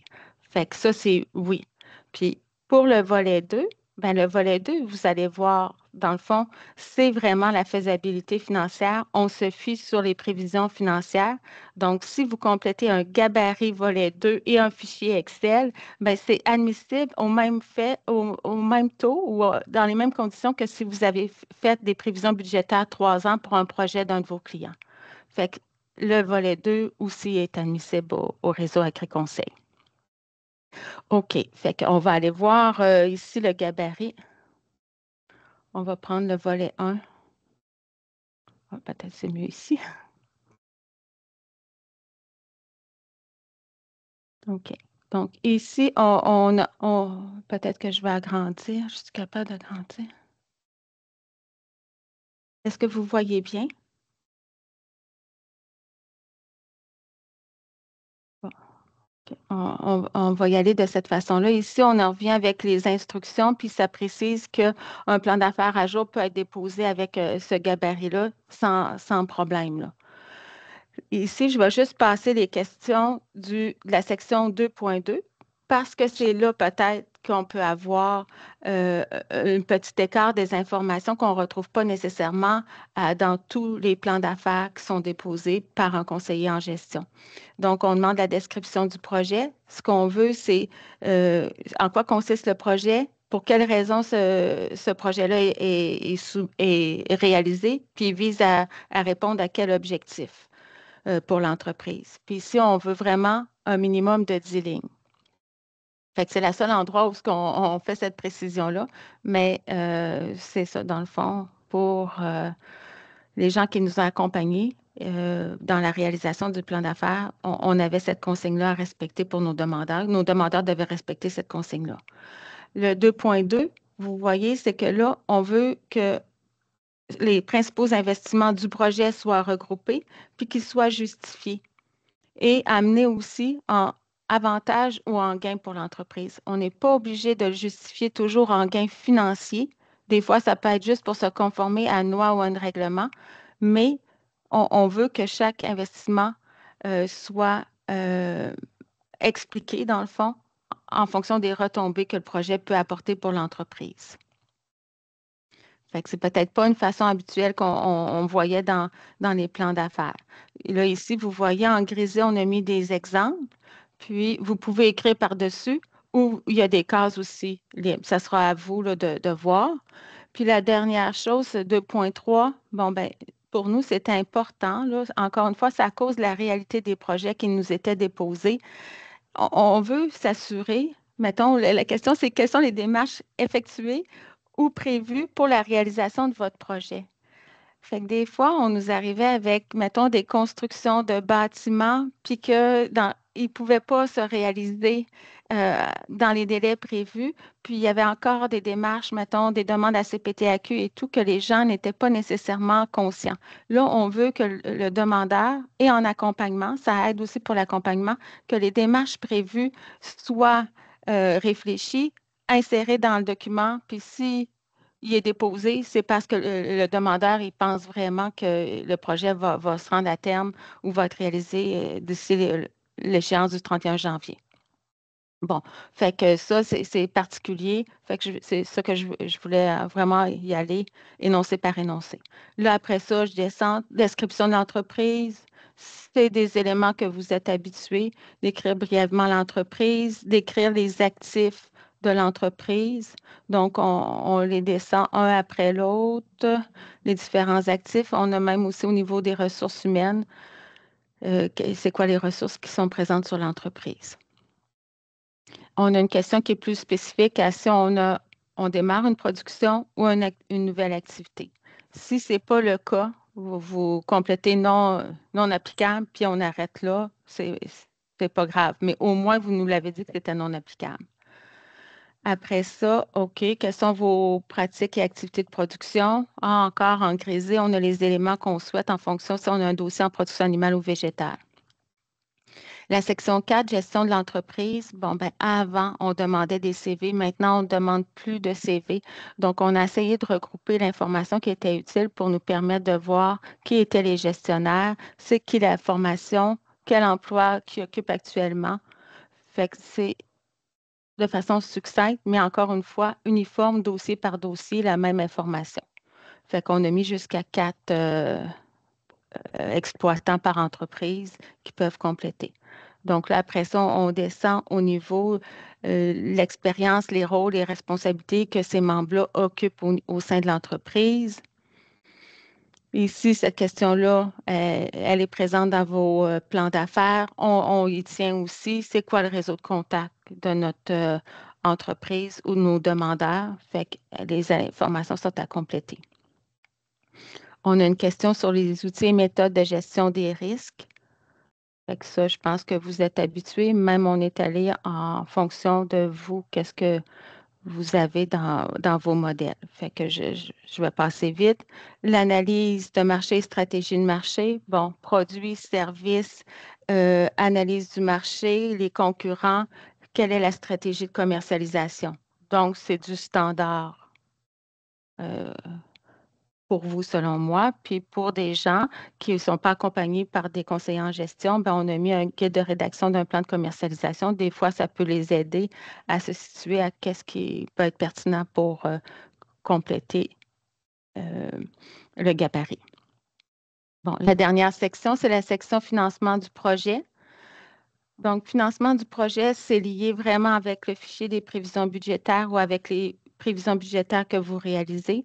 Ce qu'on veut avoir, c'est les hypothèses puis les paramètres qui sont retenus pour justifier les prévisions de revenus et de dépenses. Donc, encore une fois, en grisé, on donne des informations. Au niveau des dépenses, on veut pour les principaux postes de dépenses, peut-être pas tous les postes de dépenses. Et la 6.3, 6.4, ben, on la trouve importante, c'est que le demandeur nous dit on va mettre une mise de fonds dans le projet, bien, cette mise de fonds-là, elle provient de où? Fait que dans le fond, ça peut être du fonds de roulement de l'entreprise ou mise de fonds personnels. Après ça, on veut savoir si ils doivent injecter dans le fichier de prévision budgétaire, si au fil des années, ils doivent injecter des fonds pour permettre à l'entreprise de se développer, mais on demande encore une fois à savoir, avoir une idée de où provient ces injections de fonds personnels-là. Puis en 6.4, ça, c'est en cas d'imprévu, est-ce qu'ils ont des marges de manœuvre, là? On a un partenaire qui part ou bien non, on a un dépassement de coûts. Comment on va faire pour combler l'imprévu? Fait qu'on leur demande de se positionner à ce sujet-là. Fait que ça, c'est notre gabarit de plan d'affaires complet. C'est ça qu'on demande. Puis, ceux qui sont dans le gabarit de plan d'affaires partiel, on va avoir la description de l'entreprise au début, puis on va avoir la section ici 6, financement du projet. Puis je dis description de l'entreprise, mais vous allez voir, c'est léger, là. C'est notre première section, mais les 3 premières questions au début que je vous ai parlé. Je vais retourner voir. Ouais, c'est description du projet qui constitue le gabarit de plan d'affaires spécifique à l'initiative pour le volet 2. OK. Donc, on va aller au fichier de prévision budgétaire 3 ans. Martin, je te laisserai prendre la parole. Oui, je vais prendre le Parfait. partage aussi. Oui. Est-ce que vous voyez mon petit chiffrier Excel, là? Ça vient-tu d'apparaître? Oui, on voit. Excellent. Bon, ben parfait. Moi, je vais vous parler rapidement on va dire, du chiffrier là, Excel de prévision budgétaire 3 ans. Là, on est sur la première page, donc l'onglet qu'on appelle besoin d'aide. On a les hyperliens, donc si on clique sur la liste des répondants, ben, ça va amener les producteurs et les conseillers à la liste des répondants auprès des programmes. Donc, si vous avez des questions plus en région, ben, on vous invite à communiquer avec eux directement. Juste après, bien, on a un lien vers le simulateur aussi. Ben, Chantal l'a présenté tout à l'heure. Je vous invite à cliquer dessus puis à aller le regarder, là, faire chacune des questions là, pour vos connaissances personnelles. L'ensemble des critères sont là, donc c'est quand même assez important. Juste ici en bas, on a des capsules. Dans le fond, c'est un peu ce que je fais présentement, c'est qu'on explique rapidement dans des petits webinaires de 5 minutes là, l'ensemble des capsules. Donc, si on clique sur le lien, on a accès sur YouTube, le site du ministère, accès aux capsules d'explication. Donc, je vous invite aussi à aller les écouter. Puis là, rapidement, au niveau des ventes prévisionnelles, je vais descendre un petit peu. Au niveau des ventes prévisionnelles, bien, dans le fond, on a 4 onglets sur ce chiffrier-là. Ventes prévisionnelles, ça des emprunts et budget. Ventes prévisionnelles, ce qu'on veut avoir, c'est vraiment les opérations agricoles. Donc, on complète seulement les cases qui sont en vert. C'est important de mettre la date ici en haut qui va se reporter dans les autres colonnes et dans les autres pages. Donc, la date, c'est en mois et en jours. Ici, on a encore notre onglet. Si on clique, on retourne au début là, au webinaire avec les explications. Ou si on a besoin de plus de détails, on clique sur Instructions. On descend tout simplement au bas de la page. Donc, vous avez plein d'exemples. Je vous invite à faire la lecture là, sur comment compléter un peu je dirais, notre chiffrier Excel. Là. Ça vous donne une idée des informations qui sont demandées. Donc, prenez le temps de faire la lecture. C'est important d'écrire la production. C'est ici qu'on va avoir les détails de production. Fait que dans l'exemple, on a comme pris un exemple mix. Là, déjà, une entreprise est déjà en maraîcher. On ajoute, c'est fictif, là, du bœuf puis du sirop d'érable. Fait que dans les premières années financières, s'il n'est pas en production, si on n'a pas d'année financière pour 2024, on n'a pas besoin de le compléter. Donc, c'est une année financière qu'on va dire facultative. Puis au niveau des projections, bien, ça nous prend une projection sur 3 ans. Donc, on peut voir, par exemple, ici pour le maraîcher, on a mis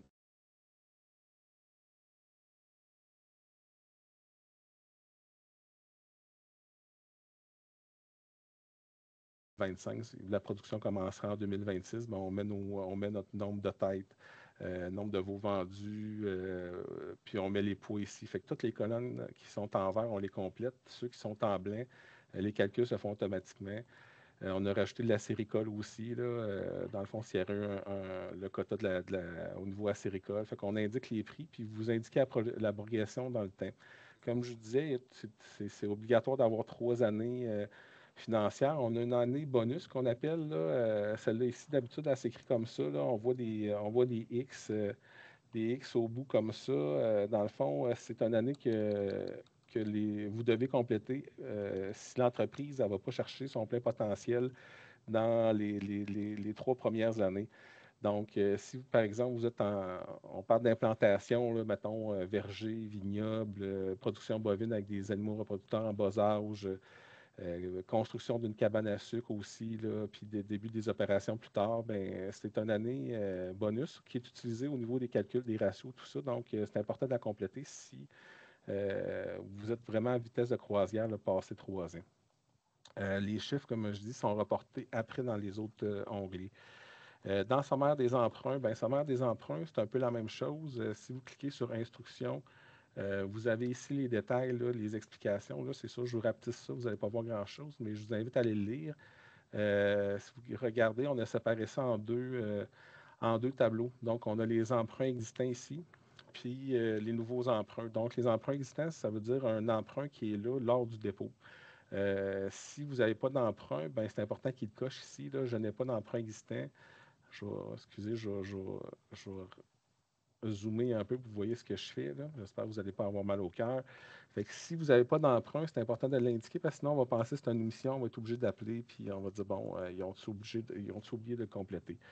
Au niveau des prêts, on veut le détail du prêt. Donc, c'est un numéro 306-216, prêt 1. C'est important de l'indiquer si on a des vérifications à faire. Aussi, à quoi servit le prêt? C'est une consolidation pour du fonds de roulement, un achat de terre, le taux d'intérêt. Donc, on veut l'emprunt, le nombre de mois restants au début de l'année financière. Puis les données se mettent automatiquement. Si vous n'avez pas exactement les mêmes montants, vous pouvez faire la correction. Là. Si par exemple, vous dites, moi, j'étais à 2400, bien, vous mettez 2400. Puis il n'y a pas de problème, vous pouvez corriger les montants capital-intérêt. Ça arrive des fois qu'on n'a pas exactement les mêmes chiffres que des institutions financières. Il y en a que c'est des versements aux 2 semaines, donc notre système n'est pas exactement comme toutes les institutions. Puis si ça ne fonctionne pas, vous voulez garder les mêmes chiffres, bien, vous glissez la formule vers le haut. C'est pas plus compliqué que ça. Même chose ici, si vous n'avez pas besoin d'emprunt pour votre projet, vous l'indiquez. Fait qu'on clique, on indique qu'on n'a pas besoin d'emprunt. Puis si on a des emprunts, bien, c'est important aussi des mettre. Là, j'ai mis, mettons, prêt 1, prêt 3, prêt 4, puis le détail des prêts, là, une construction, de l'achat d'équipement des bovins. La date de début. Dans le fond, date de départ, c'est date au moment de la signature du prêt ou au moment du déboursé. Puis on indique les taux d'intérêt, puis le nombre de mois. Puis comme on peut voir, bien, la première année, je n'ai pas déboursé encore. Puis là, les années suivantes, les montants apparaissent. Si vous avez un moratoire, bien, c'est ça, vous pouvez l'indiquer, mettons, mettre 0 en capital, puis les intérêts. Là, on a mis un exemple dans ce cas-ci. Puis si vous n'en avez pas, mettons, de conjoint capital, bien, vous pouvez remonter ça, puis là, la formule apparaît. C'est simple comme ça. Vous avez des questions, vous n'hésitez pas. Après ça, je suis rendu au budget. Les budgets, dans le fond, comme vous voyez, on n'a plus de bilan personnel, on n'a plus de bilan d'entreprise. On regarde surtout les revenus dépenses, donc capital intérêt payé, les revenus qui viennent des opérations agricoles. Donc, au niveau des opérations de produits agricoles, agroalimentaires, bien, ils sont mis automatiquement ici. Si vous avez des revenus qui sont non agricoles, ou comme l'ASRA, l'assurance stabilisation, vous indiquez ça ici. Dans le fond, on veut avoir dans la vente prévisionnelle les détails de la production pour avoir une idée des opérations d'entreprise. Puis dans le budget, bien là, on met tous les chiffres. Si vous avez des revenus extérieurs comme du transport, du déneigement, bien, vous pouvez l'indiquer aussi à cet endroit-là. Puis comme on peut voir, on a une année financière qu'on dit historique. Pour les entreprises qui ont un état financier, puis les clients qui veulent le rentrer eux-mêmes pour voir la progression, mettons qu'il y a des états financiers 2022, 2023, ils les indiquent ici. Si les états financiers 2024 ne sont pas rentrés, puis vite on se dépêche à déposer, bien écoutez, vous pouvez laisser cette colonne-là vide ou encore utiliser votre comptabilité maison. L'important, c'est toujours les 3 années financières, puis on parle toujours de 12 mois. Fait qu'on veut être capable de les comparer sur 12 mois. Puis on a la dernière année financière que je dis bonus pour 2030. C'est un exemple que j'ai donné, comme je disais tout à l'heure, si vous êtes à vitesse de croisière, Ici, on a les charges variables. C'est important de séparer les salaires des employés des salaires des propriétaires. Donc, tout ce qui est dividendes, prélèvements, retrait, on met ça ici. Tout ce qui est salaire auprès des employés, on met ça ici. Fait que ligne 52, ligne 53, il faut les séparer. On descend un petit peu plus bas. Les intérêts sont ici. L'amortissement est facultatif. C'est sûr qu'on va avoir des entreprises de la relève, donc des rapports d'impôts, des entreprises, des sociétés. Puis les incorporés, on va avoir sûrement leur amortissement. Donc, vous pouvez les indiquer ici, mais c'est une donnée qui ne sera pas utilisée dans les calculs. Donc, c'est facultatif. Les entreprises ne seront pas pénalisées en rentrant l'amortissement ici. Puis là, on descend un petit peu plus bas. Les remboursements capital-intérêt du sommaire des emprunts revient ici. Donc, on peut toujours aller vérifier si on a les bons chiffres. Puis aussi, la ligne 98 qui est importante, c'est par exemple, au niveau du programme de la relève au MAPAC, bien, on est conscient qu'il y a plusieurs jeunes qui vont avoir des travails extérieurs, des revenus extérieurs. Des fois, il y en a qui ont des bons revenus familiaux extérieurs, qui sont en mesure d'injecter dans l'entreprise. Donc, s'ils prévoient des injections, c'est à cette ligne-là ici qu'on indique ça. Fait que ça fait pas mal le tour. Il y en a-tu qui ont des questions? Je vais arrêter le partage.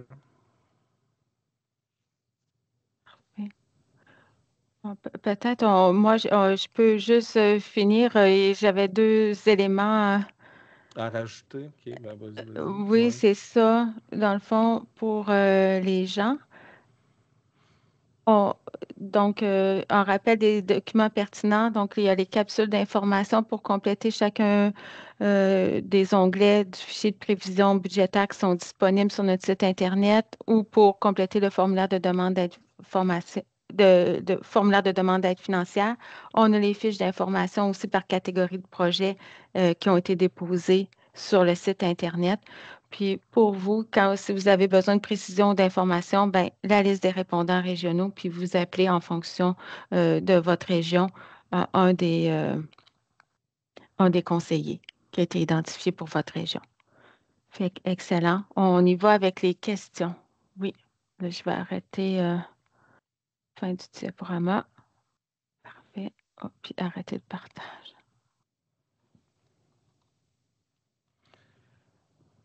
J'ai Pascal qui me fait dire j'ai oublié d'expliquer le calcul des ratios. Je peux toujours repartager ma fenêtre si on a 2 secondes. Là. Je vais retourner au budget juste ici. Là, ça ne sera pas long.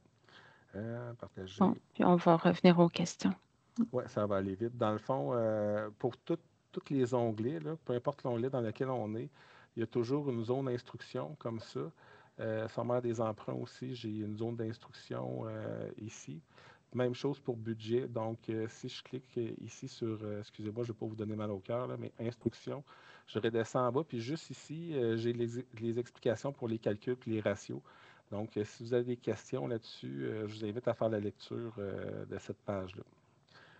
C'est bon. Parfait. Donc, oui, on a une question de Antoine. Oui, j'avais 2 questions. La première, si le plan d'affaires a été fait ou on le fait par un consultant, est-ce que vous voulez qu'on utilise le gabarit puis on vous dit cette information se trouve à la page un tel? C'est ça fait qu'on remettrait les 2 en même temps? C'est ça. Oui. Oui. En plein ça. Oui. Dans le fond, le gabarit de plan d'affaires, on a une grille d'évaluation puis ça suit. Fait que si on veut accélérer le traitement, lorsqu'on a accès à vos plans d'affaires, c'est sûr c'est plus intéressant de trouver l'information rapidement. La majorité des plans d'affaires qu'on a sont très, très, très complets. Ils peuvent être utilisés autant pour une demande de financement avec la financière, une banque, un projet avec les MRC ou nous autres, au MAPAC. Puis souvent, on n'a pas besoin nécessairement de toutes ces informations-là. Puis des fois, il y en a qui en manquent. Fait en suivant le gabarit de plan d'affaires, vous êtes certain de ne pas oublier de l'information qu'on a besoin. Puis nous, à l'inverse, quand on fait l'analyse, on va retrouver l'information plus rapidement. Ça fait que le traitement va se faire plus vite là, au niveau de l'analyse du dossier. OK. Ma deuxième question, c'est en référence on a eu des questions plus tôt là, sur l'acquisition de quotas, est-ce que le projet va de l'avant ou pas? C'était dans l'optique où là, j'accompagnerais une entreprise qui a déposé une offre d'achat pour une entreprise agricole. L'offre d'achat est acceptée, mais on n'a pas le financement encore parce que c'est en cours d'évaluation, fait que c'est pas finalisé la transaction. Puis est-ce que je peux déposer le projet ou pas? Parce que c'est court le dépôt, là, quand même. Oui, OK. c'est ça. Non, il faut vraiment, dans le fond, être propriétaire ou locataire du site. OK. Donc, quand on est encore à l'étape de offre d'achat ou d'attente d'autorisation, non, ce n'est pas un projet mature pour déposer à l'initiative. Oui, OK, parfait. Merci. parfait. Oui, Monsieur Doré. Oui, dans le cas d'un achat d'animaux reproducteurs, est-ce qu'il y a un montant maximal par bête ou par animal qui a été fixé dans certaines catégories, bovins, ovins ou autres? Non, on n'a pas. Nous, à l'interne, on peut s'attendre que le marché se situe à tel niveau, mais le demandeur est libre de déposer son projet avec la valeur de l'achat des animaux qu'il souhaite acquérir. Fait que, je ne sais pas si ça répond à votre question. On n'a pas de montant maximum là, de statuer là, par Il n'y a demandeur. pas de montant maximum, donc. Par OK. animaux, oui. OK. Parfait. Oui, Caroline. Oui, bonjour. Ça m'a toujours embêté dans le formulaire de demande, là, quand on... Attendez, je vais aller prendre au niveau des montants, des investissements à réaliser, vous voulez qu'on mette ceux qui sont admissibles? Autrement dit, justement, l'achat d'une ferme laitière qui a du quota. Tu sais, le projet, c'est d'augmenter le quota. Ça fait peut-être 1 million. Là. Vous voulez qu'on mette juste peut-être une partie, l'équivalent de 25 000, de 50 000, je veux dire, pour ce qui est admissible? Vous voulez qu'on mette tout le projet au complet? Parce que là, c'est en lien avec le montage financier aussi. Là, pour s'organiser, pour que ça balance les montants qu'on met dans le montage financier. Oui, je pense que, tu sais, dans le gabarit, puis dans le plan d'affaires, puis dans les prévisions financières, c'est l'ensemble du projet, là, mettons, hein, qui est assez gros. Mais qu'est-ce qui est demandé dans le cadre du programme Relève? C'est tel investissement, mettons, de l'achat d'animaux, rénovation du bâtiment, puis de l'achat d'équipements. Bon, ben ça peut quand même totaliser peut-être 350 000. Fait que vous déposez 350 000. Nous, l'achat de quota, ce n'est pas une dépense admissible et tout. Donc, vaut mieux scinder qu'est-ce qui est admissible, puis peut-être, tu sais, par expérience, vous donner une marge de manœuvre. Pourquoi je vous ai dit 3 éléments? C'est parce que, supposons qu'il y en a un qui ne se réalise pas, vous avez tout mis sur l'achat d'animaux ou juste ciblé l'achat d'animaux, puis finalement, l'achat d'animaux ne peut pas se réaliser, mais ils ont fait plein d'investissements au niveau des bâtiments et tout pour se préparer à. Ben, si on a 3 types de dépenses de déposer ou de présenter dans le cadre du projet pour être admissible à la subvention de 25 000, bien, ça donne une marge de manœuvre là, pour la réclamation. Donc, on peut mettre aussi le montant correspondant d'aide financière, de financement demandé. Puis, si on a eu le jeune de la subvention de l'appui financier à la relève agricole, il peut la mettre, mais ça ne le pénalisera pas nécessairement si le projet est justement de 300 000 par rapport au maximum subventionnable. Oui, effectivement. Habituellement, quand c'est très rare là, que la prime à l'établissement puis l'aide financière de l'initiative Relève agricole vont faire en sorte que notre cumul d'aide n'est pas respecté. Mais ça pourrait arriver. Donc, ça, quand ça arrive, le demandeur va être appelé par l'analyste au dossier, puis il va lui dire, bon, ben, ta subvention à l'établissement, ils ont plus de marge de manœuvre pour la mettre sur différentes choses. Ça fait qu'on va s'assurer, mettons qu'on prend tel élément, puis l'aide à l'établissement sera utilisée pour d'autres investissements que celles qu'on rend admissibles à l'initiative. Fait que quand ça arrive, c'est un peu comme ça que ça se passe, là. Je ne sais pas si ça répond à la question. Oui. Absolument, oui. Merci. Parfait. OK. Oui, M. Doré. Une autre question, qu'arriverait-il si quelqu'un dépose un projet complet, mais on se rend compte qu'il n'y a plus de crédit, il n'avait pas été avisé, il n'y a plus de crédit disponible, l'épuisement des crédits est arrivé au MAPAC, ce dossier-là tombe à zéro? Bon, écoutez, comment que ça fonctionne, c'est certain que, bon, le dossier est déposé. Nous, à partir d'un certain moment, on met des dossiers en ligne jaune. On avertit dans le fond, les demandeurs, que là, oups, notre budget est pratiquement épuisé. On n'est plus sûr, là, dans le fond, de pouvoir subventionner votre projet.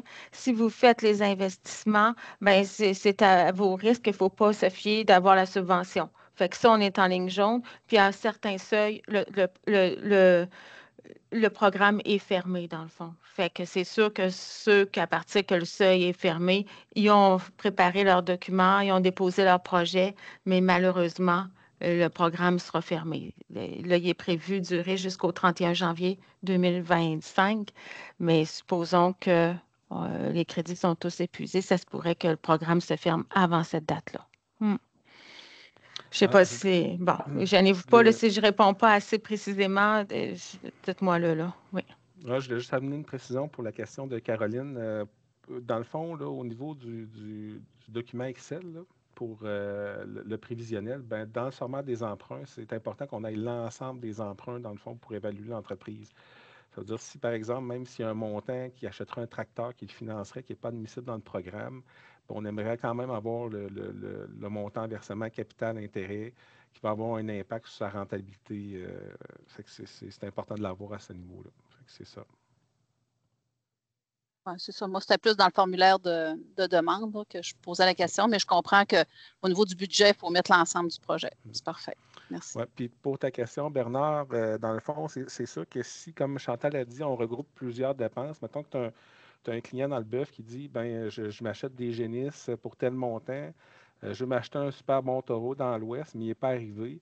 Ben, ça se peut qu'il y ait assez de demandes avec son bas de box, son aménagement, sa balance, ses tares, ses génisses, puis il y a de quoi qui n'est pas encore arrivé. Fait qu'on on va être capable sûrement d'y débourser un bon montant. Là, fait que c'est pour ça que c'est intéressant des fois de cumuler les montants ensemble dans le projet. Là. Merci des précisions. Merci. Oui, Mélanie. Oui, bien, en fait, j'ai la réponse. Merci, ça répond à ma question. Parfait. Oui. Bon, puis tantôt, dans le clavardage, je ne sais pas si on a des questions en attente. OK. Ça a été répondu. Parfait.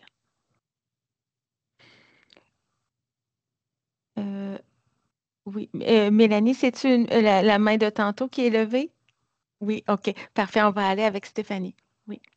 Oui, ben, juste une petite question là, en lien avec la feuille de calcul Excel. Là, de ce que j'en comprends, tous les conseillers doivent utiliser cette nouvelle feuille de calcul-là pour les prévisions budgétaires.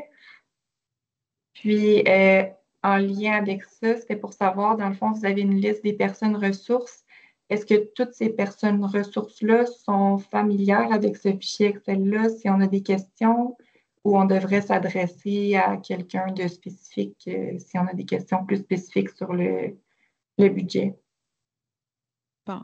Dans le fond, Stéphanie, c'est peut-être l'idéal de passer par le fichier Excel. Mais si vous êtes capable de nous fournir la même information, tu sais, avec vos outils, puis nous, surtout aussi, des fois, ce qui manquait, c'était sur quoi sont basées ces prévisions-là, les paramètres puis les hypothèses. Donc, je pense que ça, il faut faire attention, il faut les retrouver.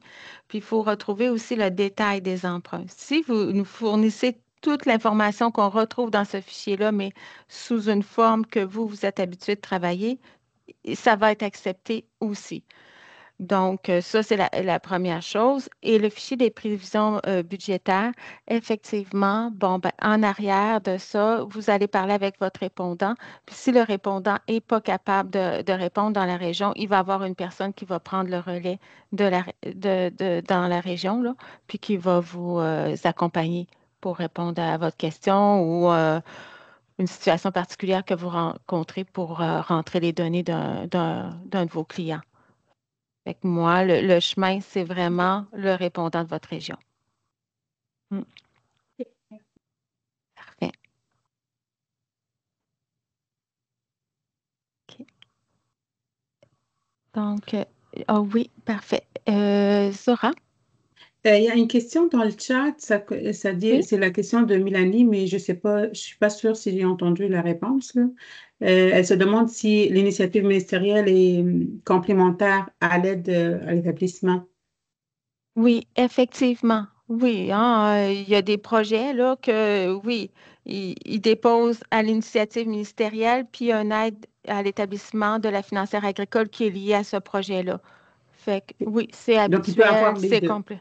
Oui, oui. Parfait. Comme je disais tantôt, Zora, exceptionnellement, parfois, dans certains dossiers, ça peut dépasser notre cumul d'aide financière, mais on ne pénalisera pas le client. On va l'appeler puis on va lui demander de son aide à l'établissement, lui suggérer, ben, il serait peut-être mieux de la mettre sur une autre dépense que celle qui est OK. dans notre projet. Fait que ça, tu sais, ça se passe bien là. Oui, puis on est habitué à avoir des projets avec les deux, là, aide financière. Parfait. Oui, Merci. parfait. Donc, Non. je ne sais Je pense pas que s'il y a. Mélanie avait sa main tout. C'est une vieille main ou. Pour moi, Mélanie, elle parle avec Bon. une collègue. Fait que pour On va moi, prendre sa caméra. Bernard Oui. Doré est à deuxième. On va prendre Bernard. Oui. Vous avez parlé au début d'une démarche régionale où j'ai peut-être mal compris, mais le 5 millions, est-ce qu'il est divisé en régions ou c'est 5 millions pour tout le Québec, peu importe de la région d'origine? Je sais que vous favorisez peut-être les îles de la Madeleine, il y a une bonification, mais en dehors de ça, les 5 millions vont être dépensés partout au Québec sans égard à la région? Oui. Je Je peux ne sais pas répondre si c'est là-dessus, Laurence. Chantal. Bon, Ouais. parfait. Dans le fond, c'est Oui. ça, c'est 5 millions global pour le Québec. Puis la répartition régionale a été établie selon deux paramètres, c'est-à-dire l'historique de l'utilisation par région et aussi en regardant le poids aussi agricole de chaque région. Fait que, tu sais, on a utilisé ces deux paramètres-là. Donc, chaque région a un peu son montant dans le 5 millions qui lui est réservé proportionnellement à l'historique puis proportionnellement à son poids. Puis comme je vous dis, si jamais une région finalement en utilise moins, ça sera remis à la disposition d'autres régions qui en auraient plus besoin, par exemple. Est-ce que ça répond? Oui. Mais pas tout à fait. Mais qu'est-ce qui manque comme information? Ben, c'est correct, mais c'est pas idéal comme scénario. On aimerait tout ça en avoir plus, ça c'est sûr. Ça c'est sûr qu'on aimerait ça en avoir plus, mais on est limité tout le temps dans le budget. Hein, fait que, on retient ton point, Bernard. Oui, on a Isabelle qui a la main levée. Oui, merci. En fait, peut-être que vous l'avez dit tout à l'heure, un des critères, c'est le pourcentage d'actionnariat pour les entreprises, en fait, déjà en rythme déjà établi, là. Mais moi, j'ai deux clients où est-ce qu'on est dans le processus. Est-ce qu'il faut que ça soit fait aussi, mettons, l'annonce en voie 2, est-ce que, tu sais, parce qu'on a jusqu'au 31 janvier. Bon, mais j'ai deux clients que je ne suis pas sûre que ça va être complété le 31 janvier parce qu'ils sont en processus. Oui, Isabelle, c'est ça. Non, il faut vraiment qu'ils détiennent des parts. Les critères d'admissibilité, c'est de détenir des 20 des parts au moment du dépôt du projet. Il faut Fait vraiment que les dossiers soient complets à la réception. OK. Ouais. C'est bon, parfait, c'est bon, ça répond à ma question. Merci. Bon, parfait. Oui. Oui. Il y avait des questions tantôt aussi là, sur l'utilisation du chiffrier Excel. C'est sûr qu'on gagne du temps, nous autres, au niveau de l'analyse. S'il est complété, là, ça va aller plus vite de notre côté s'il est rempli. Souvent, c'est juste des copier-coller entre vos données puis celles du chiffrier. Vous pourrez vous amuser avec. Là. Fait que je voulais juste revenir là-dessus. Puis, il faut que les ratios soient similaires. Fait que prenez le temps si vous ne pouvez pas le faire, au moins prenez le temps d'aller lire comment sont faits les ratios là, pour qu'on puisse avoir la même note, là, parce que les dossiers sont notés là-dessus. Là.